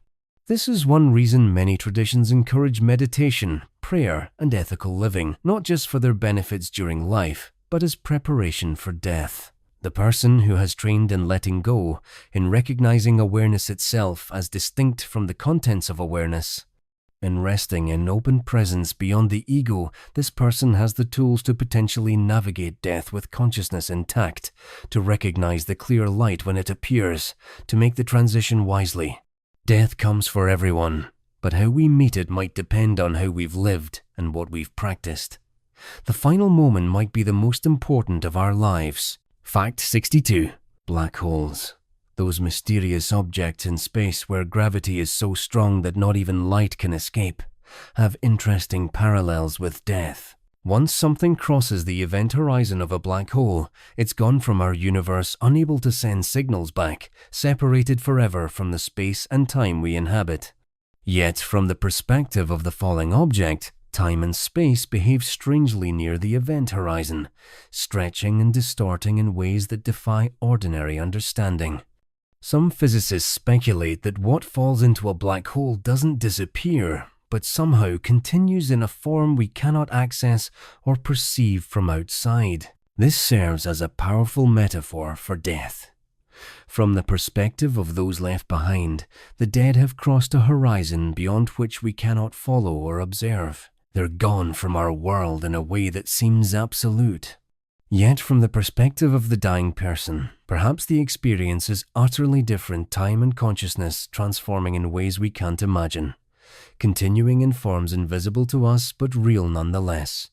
We're on the outside of death's event horizon, and those who cross it cannot send messages back. But that doesn't mean nothing continues beyond it. Perhaps consciousness, like matter falling into a black hole, doesn't end, but transforms into something our living awareness cannot detect or comprehend. Death might be an event horizon, an absolute boundary from one perspective, but a transition to something unimaginable from the other. Fact 63. The famous psychologist Carl Jung experienced what might be called a near-death vision during a heart attack in 1944. He reported leaving his body, seeing the earth from space, and entering a temple where he felt he would finally understand the meaning of his existence. Just before entering the temple, his doctor appeared in a primal form and called him back, telling him it wasn't his time. Jung was deeply disappointed to return and found ordinary life dreamlike and unreal for weeks afterward. The vision convinced him that consciousness continues after death and exists independent of the brain. Jung's experience, coming from such a respected and scientifically minded individual, carries particular weight. He was not a credulous person prone to mystical fantasies, but a careful observer of consciousness who struggled to integrate what he experienced with his psychological theories. The fact that he found the vision more real than ordinary life, that it permanently changed his understanding of consciousness and death, suggests its profound impact. Many people who have near-death experiences report similar conviction that what they experienced was not hallucination, but something more real than ordinary reality, a glimpse of what consciousness actually is when freed from bodily constraints. Whether these experiences reveal objective truth about the afterlife or simply show us the remarkable experiences the dying brain can produce, they consistently reduce death anxiety and increase spiritual awareness. Perhaps that itself is their purpose. Fact 64. The continuity of consciousness over a lifetime is itself mysterious. The cells of your body are almost entirely replaced every 7 years. Yet you maintain a sense of being the same person. Memories fade and change, yet identity persists. The question, what continues, applies not just to death, but to life itself. If you can remain yourself, despite constant physical and mental change during life, perhaps death is just another change, and whatever constitutes your deepest identity continues through that transition, as it has continued through all previous transitions. Some philosophers argue there is no continuous self at all, just a series of connected but distinct moments of consciousness, like frames in a film creating the illusion of continuous motion. Others insist there must be something that endures the witness behind all experience, the I that has been present through every moment of your life. Perhaps both are true. The surface self, the personality, memories, body constantly changes and will certainly dissolve at death. But something deeper, the basic fact of awareness itself, the pure knowing that underlies all specific knowledge might be constant, might be what you really are, might continue because it was never born and therefore cannot die. The question of what survives death is intimately connected to the question of what you are right now, in this moment, reading these words. Fact 65. Organ donation represents a beautiful form of physical continuity after death. When you donate your organs, parts of your body continue living in other people, keeping them alive, allowing them to see, breathe, have functioning kidneys or hearts. In a literal, biological sense, you continue existing through them. Recipients of organ transplants sometimes report feeling changed by the organs they receive, experiencing new preferences or traits that seem to come from the donor. While most doctors attribute this to coincidence or imagination, a few researchers have explored whether organs might carry cellular memory, some trace of the donor's consciousness or personality. Whether or not consciousness can be transmitted through organs, the fact remains that donation allows your body to continue serving life after you've died. This is a gift of extraordinary generosity, a final act of compassion that extends your love and care beyond death. For the recipients and their families, the donor is remembered with profound gratitude, sometimes becoming part of their family's story, honored and cherished.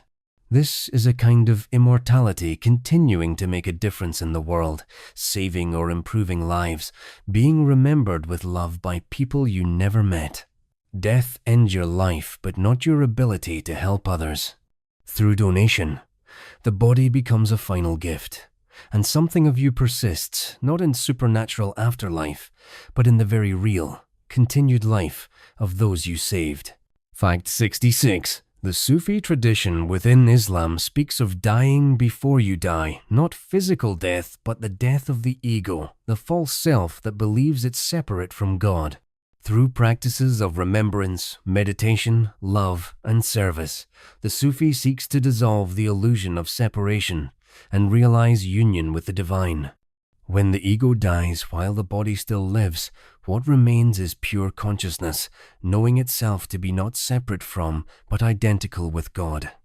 Physical death, for someone who has achieved this realization, is not frightening because the false self that feared death has already been transcended. This teaching appears in various forms across mystical traditions: dying to the self, ego death, enlightenment, salvation.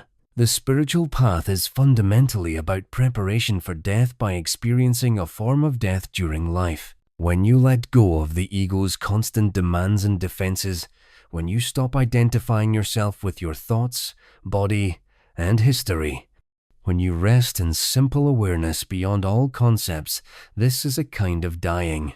And from this death, something is born.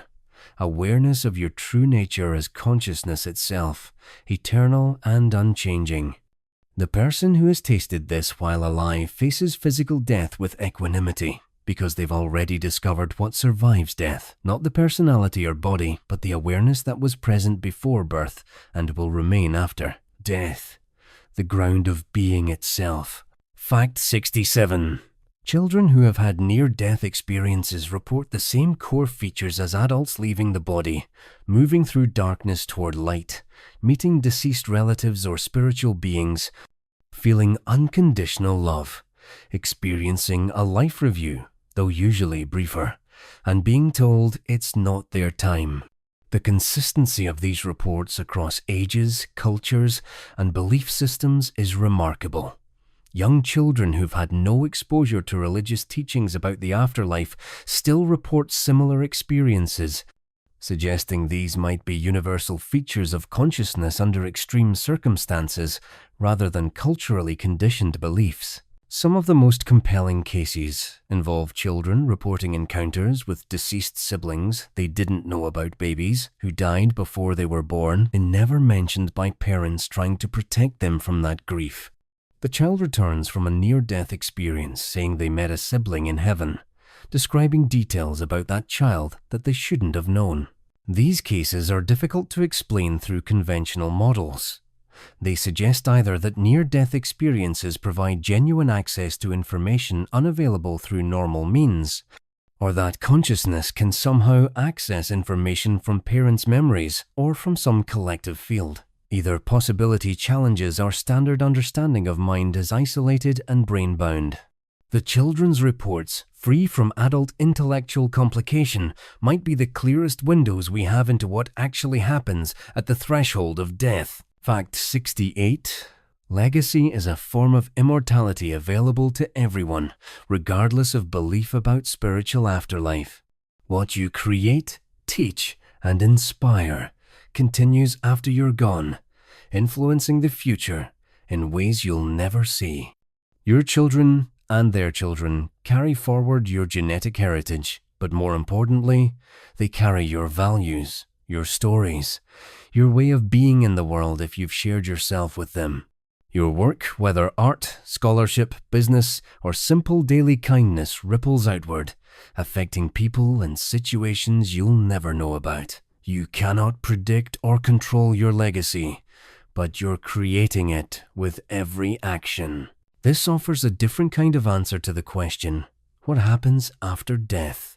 What happens is that the world continues, shaped by what you did and who you were. The people you love remember you and are changed by having known you. The kindness you showed creates more kindness as people pay it forward. The cruelty you inflicted creates ripples of pain that also spread outward. This is not metaphor, but simple causality. Your actions have consequences that extend forward in time, affecting situations and people far removed from the original action. In this way, you literally continue to affect the world after your death, not through supernatural means, but through the ordinary operation of cause and effect. Living well with kindness, creativity, and love ensures that your continued influence on the world is beneficial, that your legacy is one of light rather than shadow. Fact 69. Synchronicities are meaningful coincidences that seem to defy probability. You think of someone you haven't spoken to in years and they call moments later, or you dream of an event that happens the next day. Carl Jung believed these were evidence of a collective unconscious that connects all minds, allowing information to flow between them through non-ordinary means. Some people report an increase in synchronicities after a loved one dies, interpreting them as signs or communications from the deceased, the right song playing at the perfect moment, a butterfly or bird appearing at significant times. Unlikely encounters that seem charged with meaning. Skeptics rightly point out that we tend to notice coincidences that confirm our beliefs and forget the many times similar circumstances occurred without special meaning. Our pattern-seeking brains are excellent at finding meaning even in randomness. Yet for those experiencing synchronicities, especially around death and grief, the subjective impact is real and often comforting. If your mother loved cardinals and a cardinal appears at her funeral, the objective probability matters less than the psychological and spiritual comfort provided by interpreting it as her presence. Perhaps synchronicities are the universe's way of offering comfort through meaningful coincidence, or perhaps they're genuine communications through mechanisms we don't understand. Either way, they help us feel connected to those we've lost, and that connection, real or imagined, serves an important function in grief and healing. Fact 70. The concept of the resurrection, central to Christianity, promises that death is not permanent, but temporary, that the physical body will be raised and transformed into an eternal, perfected form. Unlike reincarnation, which involves rebirth into a different body and usually loss of personal memory, resurrection maintains personal identity and eventually reunites body and soul in glorified form. Christ's resurrection is the promise and template for all believers. Death defeated, the grave emptied, eternal life granted through faith and grace. This teaching addresses the deep human longing for both personal continuity and embodied existence. We don't want to become something else or dissolve into universal consciousness. We want to remain ourselves and to have that self live forever. Resurrection promises exactly this, not escape from the body, but the body's transformation and perfection, not loss of identity, but its eternal preservation. Whether understood literally or symbolically, resurrection speaks to the hope that death is reversible, that love is stronger than death, that what we treasure about ourselves and others will not be lost but preserved and perfected. It's perhaps the most optimistic vision of the afterlife. Nothing is lost, everyone is redeemed, and death itself is ultimately defeated. The tomb is not the end, but the passage to something better, and sorrow is temporary because reunion is certain. Fact 71. The philosophical zombie argument asks us to imagine a being that behaves exactly like a conscious human but has no subjective experience. The lights are on, but nobody's home. This thought experiment highlights the mystery of consciousness. We can explain behavior in terms of neural processing and physical causation, but the existence of subjective experience, the what it's like quality of consciousness, remains unexplained. This is called the hard problem of consciousness, and it's deeply relevant to questions about death and afterlife. If consciousness is truly something beyond physical process, something that cannot be reduced to neural activity, then perhaps it's something that might exist independent of the brain. Materialists argue there is no hard problem, that consciousness simply is neural processing, and our sense of its specialness is illusion. But others maintain that subjective experience is genuinely mysterious, fundamentally different from physical processes in ways we don't understand. If this is true, if consciousness is something more than, or different from brain activity, then the brain's death might not mean consciousness's death. Perhaps the brain generates or focuses or filters consciousness, but consciousness itself has some kind of existence independent of neurons. This would be consistent with near-death experiences, with mediumship and other anomalous phenomena, with mystical experiences of transcendent consciousness. The hard problem of consciousness is also the question of whether anything survives death. They are two faces of the same mystery about what consciousness ultimately is. Fact 72. The sacred mushroom ceremony of various indigenous cultures involves ingesting psilocybin mushrooms to journey into visionary states where encounters with spirits, ancestors, and divine beings occur. Many who participate report these experiences as among the most meaningful of their lives, providing healing, guidance, and direct experiential knowledge of realms beyond ordinary consciousness.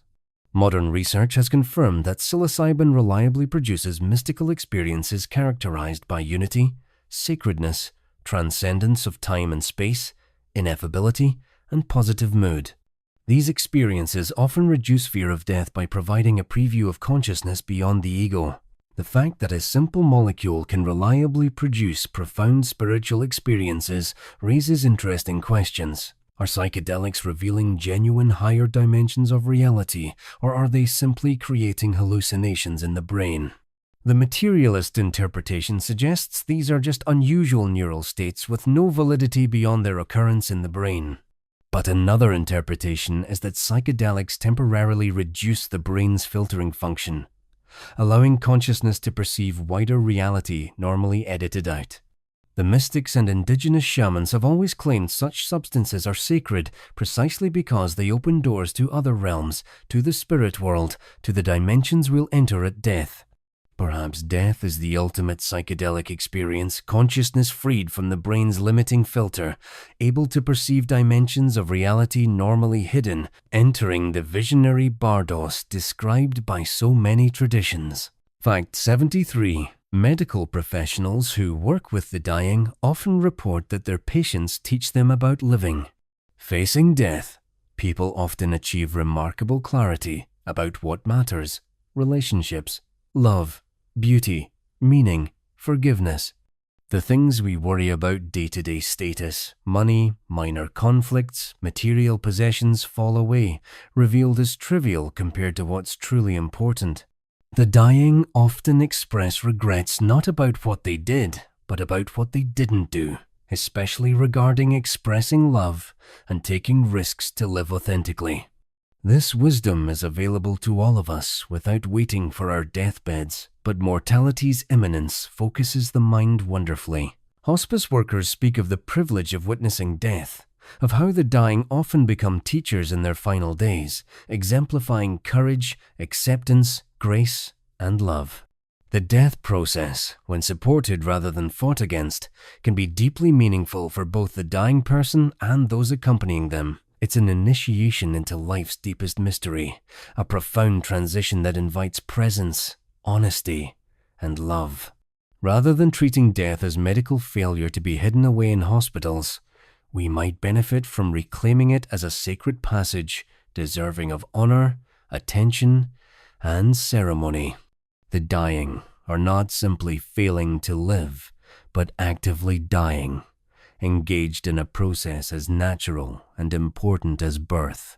Witnessing death consciously, when we have the opportunity, is a gift that teaches us about life, love, and what ultimately matters. Fact 74. The placebo effect reveals the mind's power over the body. People experience real physiological improvement from treatments that have no active ingredients if they believe the treatment will help. Similarly, the nocebo effect can cause harm through negative expectations. This demonstrates that consciousness can influence physical reality in measurable ways. If mind can affect matter during life, might consciousness have some capacity to operate after the brain dies? If intention and belief can alter cellular function, immune response, and even genetic expression, perhaps consciousness is not as dependent on the body as we assume. This doesn't prove that consciousness survives death, but it challenges the strict materialism that insists consciousness is nothing but neural activity. The relationship between mind and matter is bidirectional and mysterious. Your thoughts and beliefs literally change your brain structure. Your focus of attention alters neural connections. Your state of consciousness affects your body's chemistry. If consciousness has this kind of power over physical systems during life, perhaps it's not merely a product of those systems, but something that operates through them while also possessing some degree of independence. Death might not extinguish consciousness, but only remove the particular physical system through which it operated. Like a driver leaving a car, consciousness might continue when the vehicle fails, maintaining some form of existence we cannot yet detect or comprehend, but which is no less real for being invisible to current science. Fact 75. The Book of the Dead from ancient Egypt, the Tibetan Book of the Dead, and similar texts from other cultures all serve similar functions. They are guidebooks for the dying and the dead, maps of the territory that will be encountered after death, instructions for navigating successfully to the best possible outcome. These texts were meant to be read to the dying person or recited during funeral rites, providing guidance for the journey ahead. They describe what to expect, what dangers to avoid, what opportunities to seize, what prayers or mantras to remember. The fact that such texts exist across cultures suggests a universal intuition that death is not simple ending but transition, that consciousness continues in some form and can be aided in its journey by knowledge and preparation. Whether these texts describe objective realities or provide psychological comfort by giving structure and meaning to the dying process, they've served important functions for millennia. They treat death as something that can be approached skillfully rather than only feared, as a journey that can be prepared for, as a territory that has been mapped by those who've gone before. In an age that often treats death as medical failure to be hidden away, these ancient books remind us that death deserves conscious attention, ritual honor, and spiritual preparation. They're gifts from the ancestors, offering us their wisdom about the most important transition we'll ever make. Fact 76. The conservation of energy principle in physics states that energy cannot be created or destroyed, only transformed from one form to another. Your body contains energy in chemical bonds, in thermal radiation, in the electrical activity of your nervous system. When you die, this energy doesn't vanish, it transforms. The chemical energy in your cells is released as heat and motion during decomposition. The atoms that formed you disperse into the environment. The thermal energy radiates into surrounding space. Nothing is lost. Everything transforms into different forms. If consciousness is fundamentally energy or information, as some theories propose, then perhaps it too cannot be destroyed, but only transformed. When the brain dies and can no longer maintain the particular pattern of energy we call your individual consciousness, that energy might not cease to exist, but transform into something else. Perhaps it disperses into the energy field of the universe, becoming part of the general background of existence. Perhaps it reorganizes into new patterns in ways we don't understand. The first law of thermodynamics doesn't tell us what happens to consciousness at death, but it does tell us that absolutely nothing can be lost from the universe. Everything continues in altered form. You cannot stop existing. You can only change into something else. This is both physics and poetry. Science and spirituality arriving at similar conclusions. Transformation is real, but loss is impossible. The universe forgets nothing and discards nothing.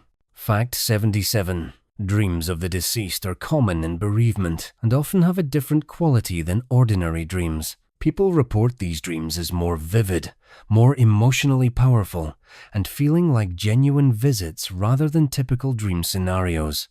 The deceased often appears healthy and peaceful, sometimes communicating important messages that they're okay, that the dreamer should let go of guilt, that love continues.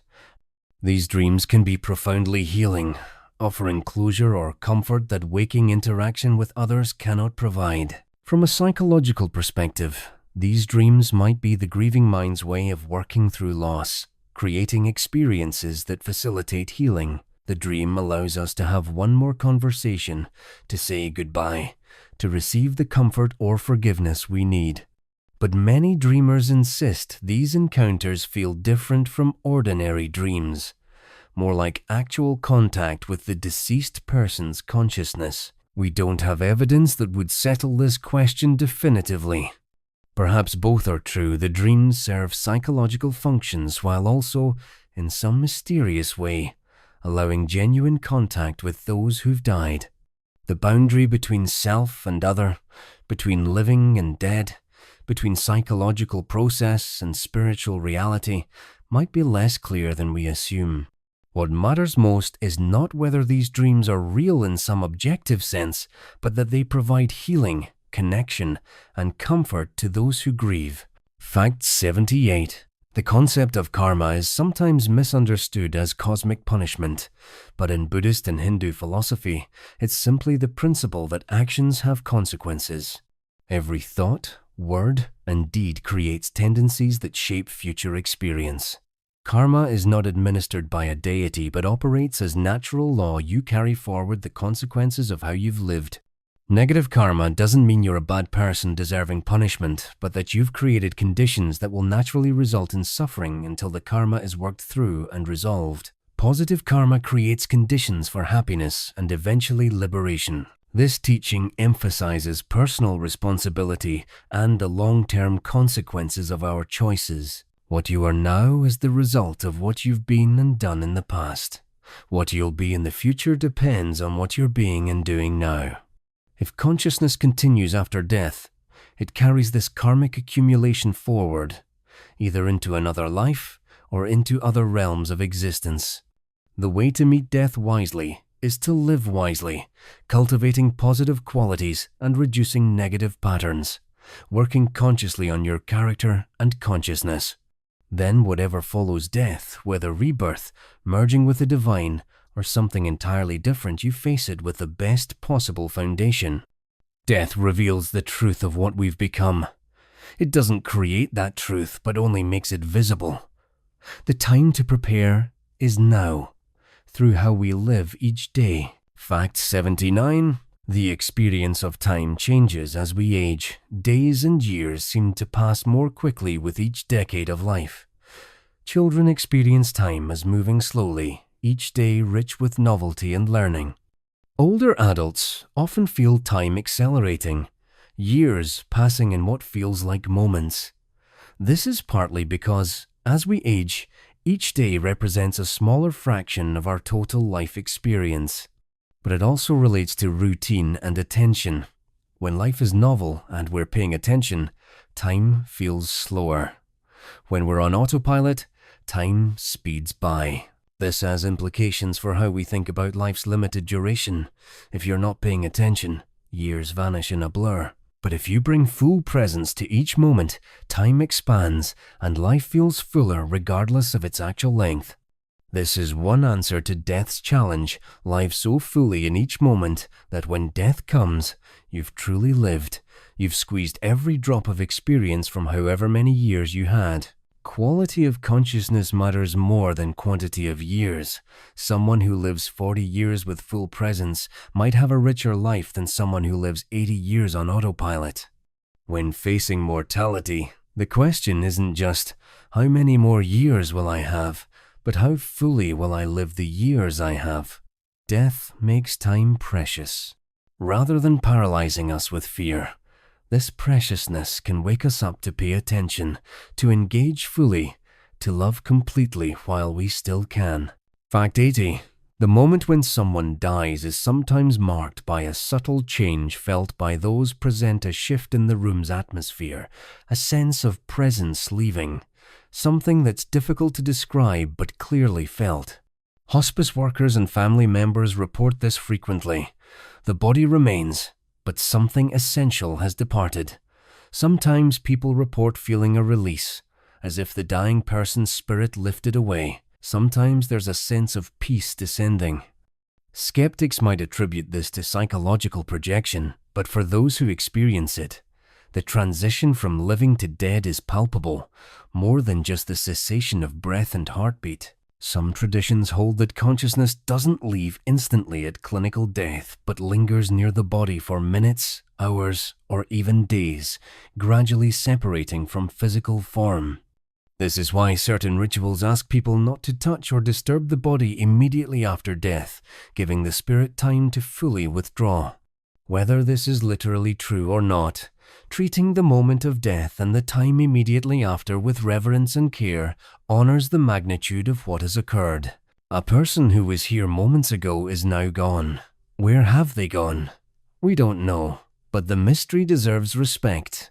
The transition from life to death is sacred, deserving of gentle attention, ritual care, and conscious presence from those who remain.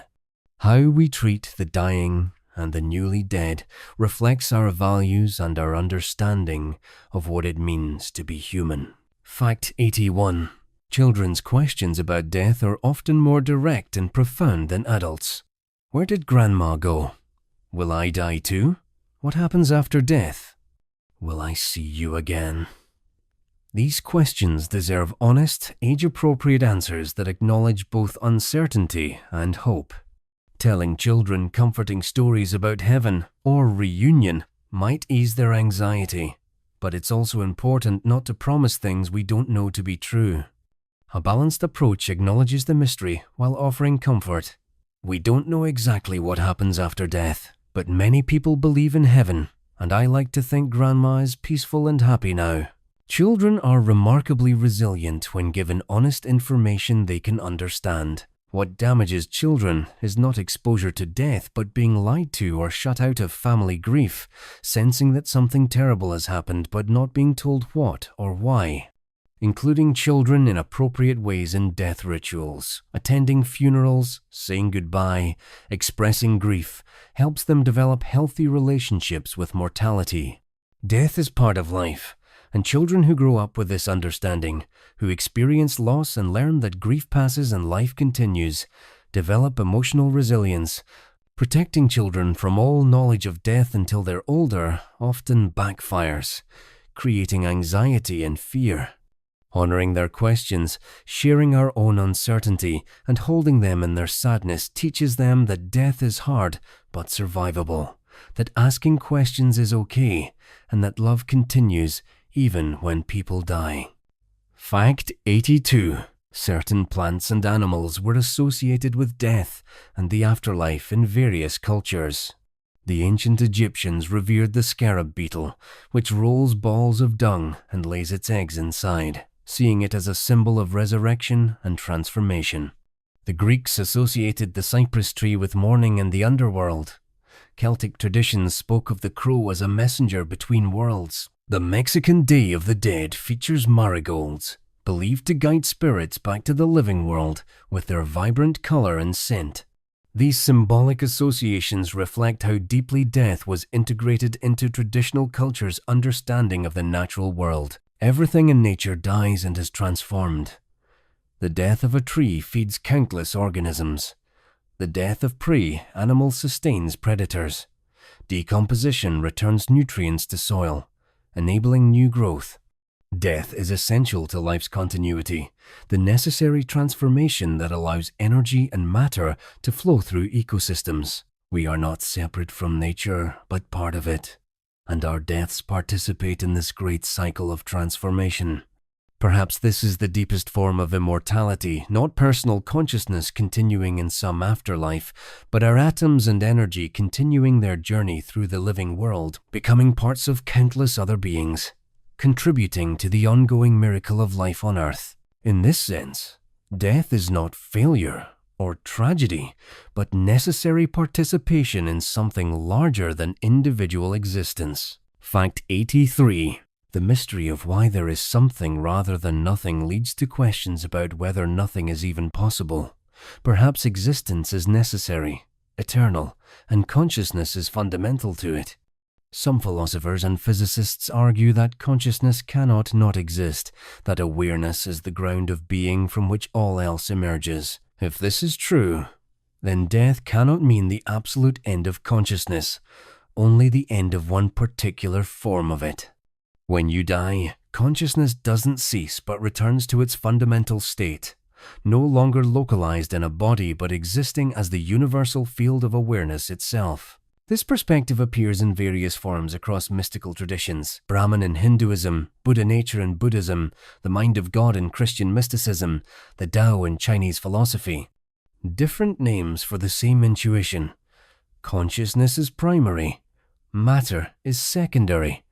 And what you truly are is not the temporary individual, but the eternal, universal consciousness experiencing itself through countless forms. Birth is consciousness localizing into an individual. Death is consciousness releasing from that localization and returning to its natural, universal state. In this view, you cannot die, because you were never merely the individual you thought you were. You are the universe becoming conscious of itself, temporarily identifying with one particular body and mind, and death is simply remembering what you actually are and always have been. Fact 84. The phenomenon of terminal restlessness or terminal agitation affects some dying patients in their final days. They become anxious, cannot settle, may try to get out of bed repeatedly, pull at their blankets or clothing, or seem to be searching for something. This can be distressing to witness, but it's a recognized part of the dying process for some people. Hospice workers sometimes interpret this as the person getting ready for their journey, gathering themselves for the transition, or trying to resolve unfinished business. Addressing terminal restlessness often involves both physical and spiritual care. Physical causes like pain, constipation, or medication effects should be ruled out. But sometimes the restlessness seems existential. The person is facing death and struggling with fear, unfinished relationships, or spiritual concerns. Simple interventions can help, reassuring them they're safe, that it's okay to let go, that loved ones will be okay, granting permission to die. Sometimes reading prayers or sacred texts, playing favorite music, or gathering family to say goodbye allows the restlessness to ease. The person finally relaxes, and death comes peacefully soon after. These observations suggest that psychological and spiritual factors affect the dying process, that consciousness matters even as the body fails, that how we approach death with acceptance or resistance influences the experience of dying.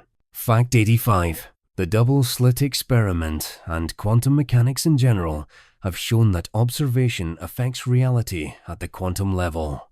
This has led to various interpretations, including the controversial idea that consciousness plays a fundamental role in collapsing quantum wave functions into definite states. If consciousness is somehow necessary for reality to take definite form, then consciousness might be more fundamental than matter, existing prior to and independent of physical systems.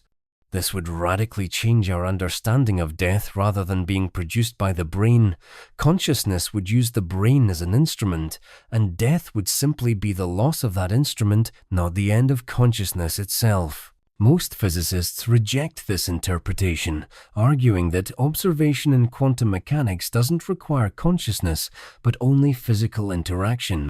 But a minority of respected scientists and philosophers take seriously the possibility that consciousness is fundamental. If they're right, then the materialist understanding of death as consciousness's absolute ending would be wrong.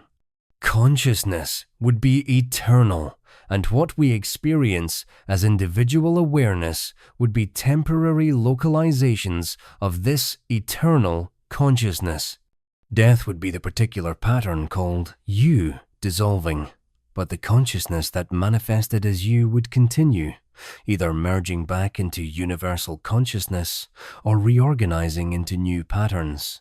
This is speculation at the bleeding edge of physics and philosophy, but it represents serious scientific exploration of possibilities that mystics have taught for millennia. Fact 86. Grief doesn't follow predictable stages despite what popular psychology suggests. The Kubler-Ross stages of denial, anger, bargaining, depression, and acceptance were originally developed from her work with dying patients, not bereaved people, and were never meant to be rigid or sequential. Real grief is messy, non-linear, deeply personal. You might feel fine one day and devastated the next. You might skip some feelings entirely and camp out in others. You might experience relief, guilt, anger at the deceased, gratitude, regret, peace, and profound sadness all in one afternoon. What's universal about grief is that it's the price of love, the evidence that someone mattered. The depth of your grief reflects the depth of your love. This doesn't make it easier, but it can make it meaningful. Grief is not something to get over or move beyond, but to integrate, to learn to carry. The goal is not to stop missing them, but to find ways to continue loving them and living fully despite their absence. Over time, grief typically becomes less acute, less constantly present, but it doesn't disappear. Certain times, anniversaries, holidays, unexpected moments bring it surging back. This is normal and healthy. The dead deserve to be missed. Our continued grief honors them, keeps them present in our lives, maintains the bond that death changed but didn't break. Learning to live with grief, to make space for both sadness and joy, is part of how we survive loss and eventually help others through theirs. Fact 87. Near the end of life, some people experience a phenomenon called crowded bed, where they begin to see and interact with deceased loved ones as if they're in the room. These are not nighttime dreams, but waking visions. The dying person might converse with people invisible to others, smile at them, seem comforted by their presence. Often they report that these deceased relatives have come to help them cross over, to guide them on the journey ahead. Healthcare workers who are unfamiliar with this phenomenon sometimes mistake it for delirium or hallucination and try to medicate it away. But hospice workers who understand it recognize these visions as potentially meaningful parts of the dying process.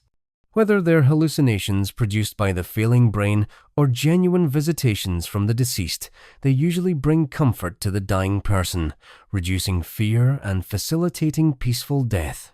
Many families report that their loved ones seem to see and be welcomed by specific deceased relatives shortly before death, then peacefully passed away.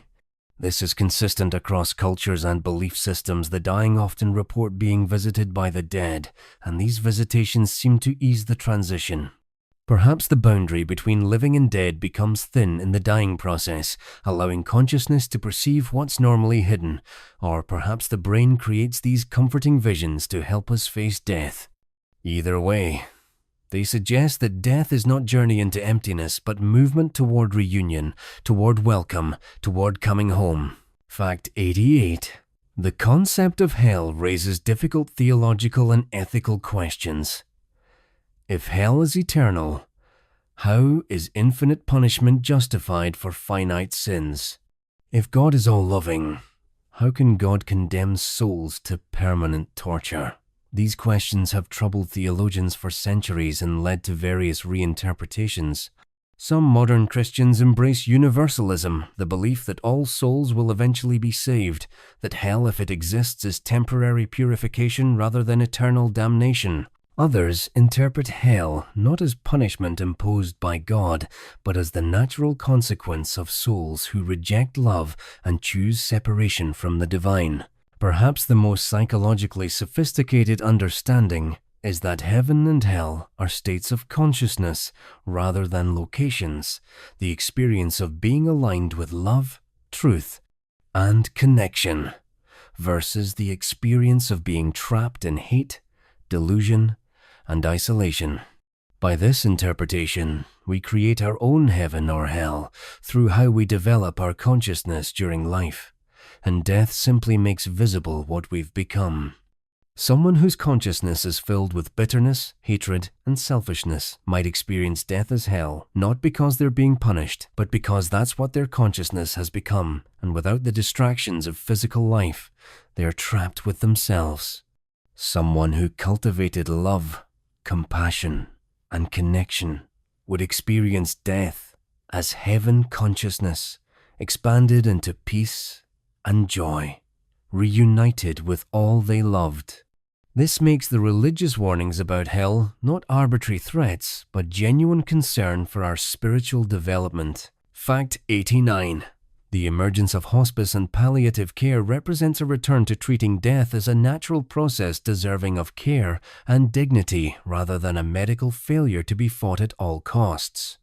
The hospice philosophy accepts that death is inevitable and focuses on comfort and quality of life rather than aggressive treatment. This allows people to die at home, surrounded by loved ones, free from painful interventions that might extend life by days or weeks while reducing its quality. Studies show hospice patients often live as long as or longer than those receiving aggressive treatment, and they report better quality of life in their final months. This shift in approach reflects growing awareness that how we die matters as much as how we live. A good death, peaceful, conscious, surrounded by love, with pain controlled and dignity maintained is a worthy goal.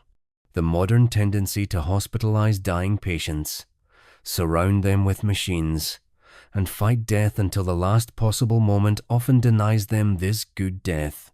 Hospice allows a different approach, acknowledging death's approach, preparing for it practically and spiritually, making space for goodbyes and closure, treating the dying person as still fully alive and worthy of care until the end. This requires facing death honestly, rather than treating it as something that only happens to other people. But those who work in hospice report that watching supported peaceful deaths transforms their fear of mortality into acceptance and even a kind of awe at death's profound significance. Fact 90. Various religious traditions teach that how we treat others, particularly those who are suffering or marginalized, is ultimately how we treat the divine. Whatever you do to the least of these, you do to me, taught Jesus. The Bodhisattva vow in Mahayana Buddhism commits one to achieving enlightenment for the sake of all beings, postponing final liberation to help others. The Islamic emphasis on charity and justice reflects the belief that we're accountable for how we treat all of creation. These teachings suggest that our consciousness after death might be profoundly affected by how we treated others during life. The life review, common in near-death experiences, where you feel the impact of your actions from others' perspectives, exemplifies this principle. You become the recipient of your own kindness and cruelty, experiencing directly what you inflicted on others. If this is real, then the most important preparation for death is not belief but behavior, not theology but ethics. How you treat people, particularly those who cannot benefit you in return, might determine your experience after death more than any religious affiliation or belief system. This is both challenging and hopeful. It means you cannot simply believe your way into heaven. You must become the kind of person whose consciousness naturally aligns with love and compassion. But it also means that anyone, regardless of belief, who lives with genuine compassion and integrity is preparing well for whatever comes next. Fact 91. Consciousness researcher Dean Radin and others have conducted experiments suggesting that consciousness might have small but measurable effects on random number generators, quantum systems, and other physical processes. If replicated and confirmed, this would demonstrate that consciousness can affect matter through intention alone, without physical intermediation. This remains controversial, with many scientists dismissing the findings or attributing them to experimental error. But if consciousness does have these subtle effects on physical reality, it suggests a deeper connection between mind and matter than mainstream science acknowledges. If consciousness can affect matter, perhaps it can organize matter even after the brain dies. Perhaps consciousness has some capacity to persist in energy or information fields, influencing physical systems in subtle ways. This could explain certain reported phenomena, electronic devices malfunctioning around the grieving, lights flickering at meaningful moments, physical objects associated with the deceased moving or appearing in unlikely places. Skeptics rightly demand rigorous evidence for such claims. But the dismissal of all such experiences as delusion or fraud might be premature. The relationship between consciousness and matter remains mysterious, and materialist assumptions that consciousness is merely brain activity might be too limited. Death might not mean the absolute end of consciousness's ability to affect the physical world, only the end of its grossest and most obvious avenue of influence, the living body. Fact 92. The archaeological and anthropological evidence shows that humans have been burying their dead with care, ritual, and grave goods for at least 100,000 years, possibly much longer. Even Neanderthals buried their dead with flowers and tools, suggesting belief that death was not absolute ending but transition to something requiring preparation. This burial instinct seems universal among humans. We cannot simply discard our dead as we would any other organic matter. They deserve honor, care, and ritual, and we go to great lengths to ensure it. This universal impulse suggests something deep in human nature recognizes that death is significant in ways beyond the merely biological. The dead deserve care, not just because the living need closure, but because the dead themselves seem to merit respect in a way mere corpses would not. Perhaps this impulse is simply a byproduct of our social bonding and inability to immediately switch off love when someone dies. Or perhaps it reflects genuine intuition that something of the person continues and deserves to be honored. Either way, every human culture has developed elaborate practices around death, treating it as the most important transition in life, deserving of ritual, attention, and reverence. We are the species that buries its dead, that speaks to ancestors, that wonders about afterlife, that cannot accept death as mere cessation. Perhaps this is simply the curse of self-awareness, or perhaps it's wisdom encoded in our nature, intuiting truths that science has yet to confirm. Fact 93. The concept of the Akashic Record suggests that all information is eternally preserved in some non-physical medium, accessible to those with developed intuitive abilities. While this sounds mystical and unscientific, modern physics does suggest that information is never destroyed. The holographic principle in theoretical physics proposes that all information about a volume of space can be encoded on its boundary, like a three-dimensional image encoded in a two-dimensional hologram.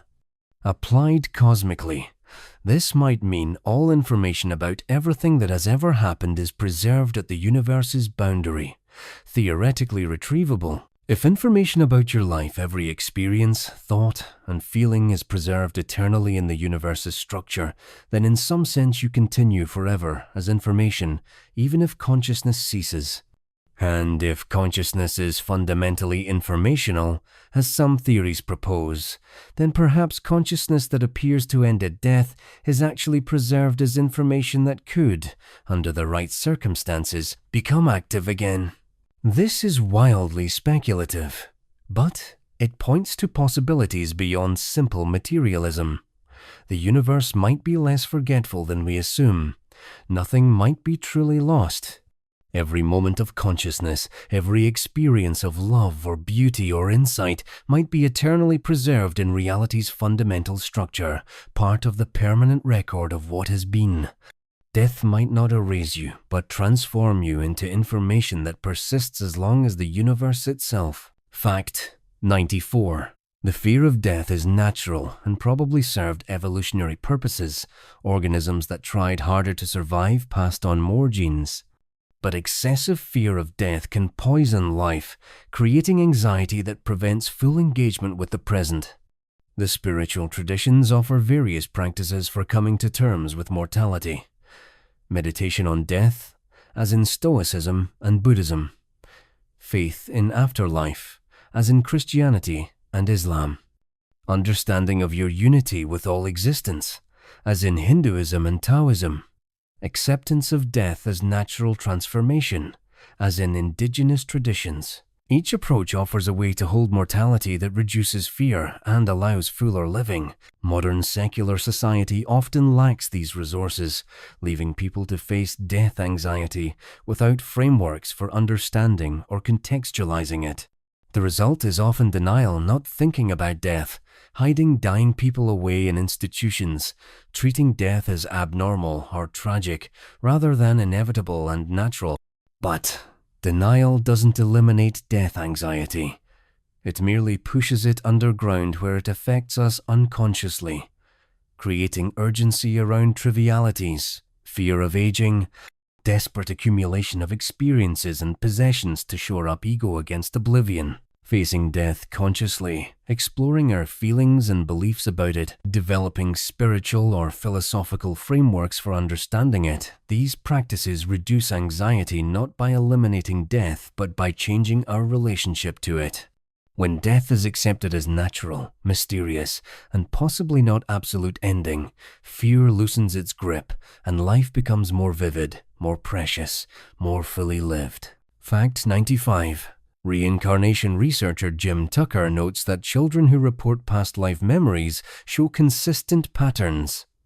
The claimed previous personality usually died recently, died violently, or unexpectedly, and the child begins speaking about the previous life between ages 2 and 5, before the memories fade. Sometimes the child has phobias related to how they claim to have died, fear of water after describing drowning, fear of loud noises after describing being shot.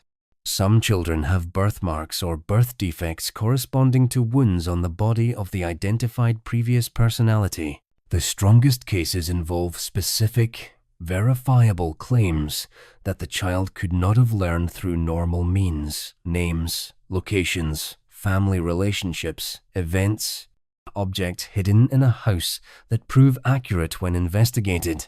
These cases don't prove reincarnation, but they're difficult to explain through conventional models.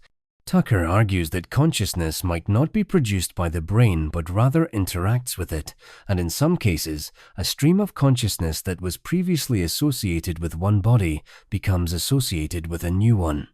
This challenges our assumption that identity is absolutely dependent on physical continuity.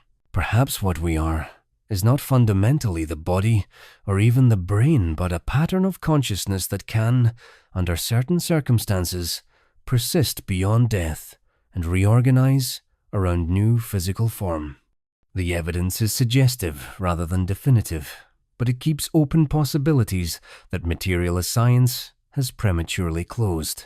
Fact 96. The experience of ego death reported in mystical states, near-death experiences, and psychedelic journeys involves the complete dissolution of the sense of being a separate individual. The boundary between self and other disappears, and what remains is consciousness without an experiencer, awareness without anyone aware, being without anyone being. This is often described as simultaneously terrifying and ecstatic, the greatest fear and greatest relief simultaneously. When the separate self dissolves, you discover you are everything, or you are nothing, or these amount to the same thing. Those who experience ego death often report that it permanently changes their fear of physical death. If you've experienced the dissolution of the ego and discovered that consciousness continues beyond it, more vast and free than the limited individual self, then physical death becomes less threatening. It's just the body dying, and the body was always going to die. What you truly are, consciousness itself, cannot die because it was never born, never individuated, never separate from the whole. Spiritual traditions that emphasize meditation and direct experience aim to show practitioners this truth before physical death. so that when death comes, it's recognized as the final ego death, liberating consciousness from its temporary identification with the body and returning it to its natural, infinite state. Death is not annihilation but awakening, not ending but full becoming. Fact 97. The Fermi paradox asks, if the universe is vast and old enough to contain billions of potentially habitable planets, where is everyone? Where are the alien civilizations? One unsettling possibility is that advanced civilizations don't last long. They destroy themselves through war, environmental collapse, or technological catastrophe before achieving interstellar travel. But another possibility is that they transcend physical existence entirely, moving into dimensions or states of being we cannot detect. Perhaps advanced consciousness leaves behind physical form for something we would consider afterlife existence as pure information, energy, or consciousness in states that don't interact with our physical instruments. This speculative idea suggests that death and transcendence might be universal possibilities, not unique to human religious imagination, but part of the cosmos's fundamental structure. If consciousness is fundamental rather than emergent, then perhaps sufficiently advanced civilizations would discover this and learn to transfer or transform consciousness beyond physical substrates. They wouldn't be visible to radio telescopes because they would exist as organized patterns of consciousness or information in dimensions we don't know how to access. This is science fiction, but it's science fiction that takes seriously both physics and the possibility that consciousness is more fundamental than matter. Perhaps the universe is full of post-biological civilizations existing in states that we would call afterlife. And perhaps this is where we're headed as well, not just individually at death, but eventually as a species. Fact 98. The practice of sitting vigil with the dying is ancient and cross-cultural, reflecting the understanding that death is not merely a biological event but sacred passage deserving of conscious presence. To sit with someone as they die, holding their hand, speaking words of comfort and permission, creating peaceful atmosphere, bearing witness to their transition is a profound act of love and service. The dying person is not alone, not abandoned to face the mystery alone, but accompanied to the threshold by those who love them. For those who sit vigil, the experience is often transformative. You witness the exact moment when life becomes death, when the person you knew leaves and what remains is simply body. This direct encounter with mortality changes those who experience it, often reducing their own death fear and deepening their appreciation for life. It's initiation into one of life's greatest mysteries, participation in a sacred process that humans have witnessed since our species began. In modern culture, we've largely lost this practice, relegating death to hospitals where only medical staff are present. But there's a movement to reclaim home death, to surround the dying with loved ones, to make death a family and community event rather than a medical technical one. Those who participate in home death often describe it as difficult but meaningful, a final gift to the dying person and a profound experience for all present. Fact 99. As we near the end of our journey through these reflections on death and afterlife, we return to the fundamental question: what matters most? Perhaps it's not whether consciousness continues after death in some literal sense, but how we live knowing death is inevitable. The awareness of mortality can cheapen life, making it seem futile and meaningless if it's all leading to oblivion. Or it can enrich life, making each moment precious precisely because moments are limited, making love urgent because we won't always have each other, making forgiveness essential because we may not get another chance. The spiritual teacher Ram Dass spoke of death as the great graduation, the moment when we discover whether the spiritual work we did during life actually prepared us for this ultimate transition. Whether or not consciousness continues, whether there's heaven or reincarnation, or dissolution into universal awareness, or complete cessation, what we can be certain of is that we will die, and how we meet that moment will depend on how we've lived. The person who cultivated awareness, compassion, acceptance, and love during life faces death differently than the person who lived in fear, grasping, and denial. In this sense, every day is preparation for death. Every choice is shaping the consciousness that will face that final moment. Rather than being morbid, this awareness is liberating, helping us live more fully, love more completely, and appreciate more deeply the mysterious gift of existence. Fact 100. And so we arrive at the final reflection in this journey through death and what might lie beyond. We've explored neuroscience and near-death experiences, ancient wisdom and modern physics, reincarnation and resurrection, heaven and hell, the quantum and the mystical. We've seen that every culture and tradition has attempted to answer the question of what happens when we die, and while their answers differ in details, certain themes emerge. Consciousness continues in some form. Love transcends death. How we live matters. Death is transformation rather than ending. The universe is more mysterious than materialist science assumes, and we are all connected in ways that survive physical separation. Whether any of these beliefs are literally true, we cannot know from this side of death. But what we can know is that how we hold the mystery of death affects how we live. If we believe death is absolute ending, we might treasure life more or sink into despair at its futility. If we believe in afterlife, we might live with greater accountability and hope or postpone authentic living to focus on the next world. Each framework has strengths and dangers. What matters is approaching death and life with wisdom, love, and as much consciousness as we can manage. We are all practicing for death every day, in how we handle loss, change, letting go, and transition. We are all slowly learning to release our grip on control, to accept what we cannot change, to love what we cannot keep forever. Death is the ultimate teacher, reminding us constantly that everything is impermanent, everything changes, and this moment is all we truly have. Thank you for traveling with us through the sleepy cosmos tonight, exploring these eternal questions about death, consciousness, and what may await us beyond the veil. We've walked together through the scientific and spiritual, the comforting and the mysterious, the ancient and the modern. We've touched on loss and hope, fear and acceptance, ending and transformation. As you drift towards sleep now, let these thoughts settle gently in your mind, like snow falling on a quiet landscape. You don't need to have answers, and you don't need to hold on to any of what you've heard tonight.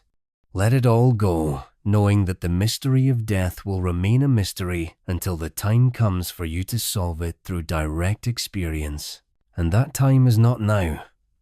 Now is for sleep, for rest, for the gentle letting go that you practice every night when you surrender consciousness and drift into dreams. Perhaps dreams themselves are practice for death, the ego softening, the body releasing, consciousness moving into other realms where different laws apply. Perhaps each night we rehearse the final journey. Learning without knowing, we're learning how to let go, how to trust the process, how to dissolve into something larger than our individual selves. And each morning we return, practicing resurrection, remembering who we are, taking up the beautiful burden of living for another day. Whatever lies beyond death, continuation or cessation, reunion or transformation, new adventures or peaceful rest, you are held by something larger than you can name. The universe that brought you into being has not made a mistake with you. Your life matters, your consciousness has value, and the love you've known and given will ripple forward through time, affecting people and situations you'll never know about, becoming part of the ongoing story of existence itself. Sleep now, dear traveler. Let your thoughts slow and your body relax completely. You are safe in this moment, held by the same forces that hold the planets in their orbits and the stars in the sky. Nothing is ever truly lost. Energy transforms but continues. Information persists eternally. Love transcends the boundaries of life and death. And you, whatever you essentially are, beyond name and form, you are part of something infinite, eternal, and unbreakable. Rest in the mystery. Rest in the not knowing. Rest in the trust that whatever happens after this life ends, you will meet it when the time comes, and you will not meet it alone. The same consciousness that has accompanied you through every moment of your life will be there at the end, and whatever transformation awaits will unfold with the same natural perfection as every other transformation you've experienced, from infant to child, from child to adult, from innocence to wisdom, from ignorance to understanding. Thank you for joining us in the sleepy cosmos. May your dreams be peaceful, may your sleep be deep, and may you wake tomorrow with renewed appreciation for the precious gift of another day of life. Until we meet again, in this space between waking and sleeping, between knowing and wondering, between fear and love, rest well, dear friend. The cosmos cradles you in infinite tenderness. Sleep now. Sleep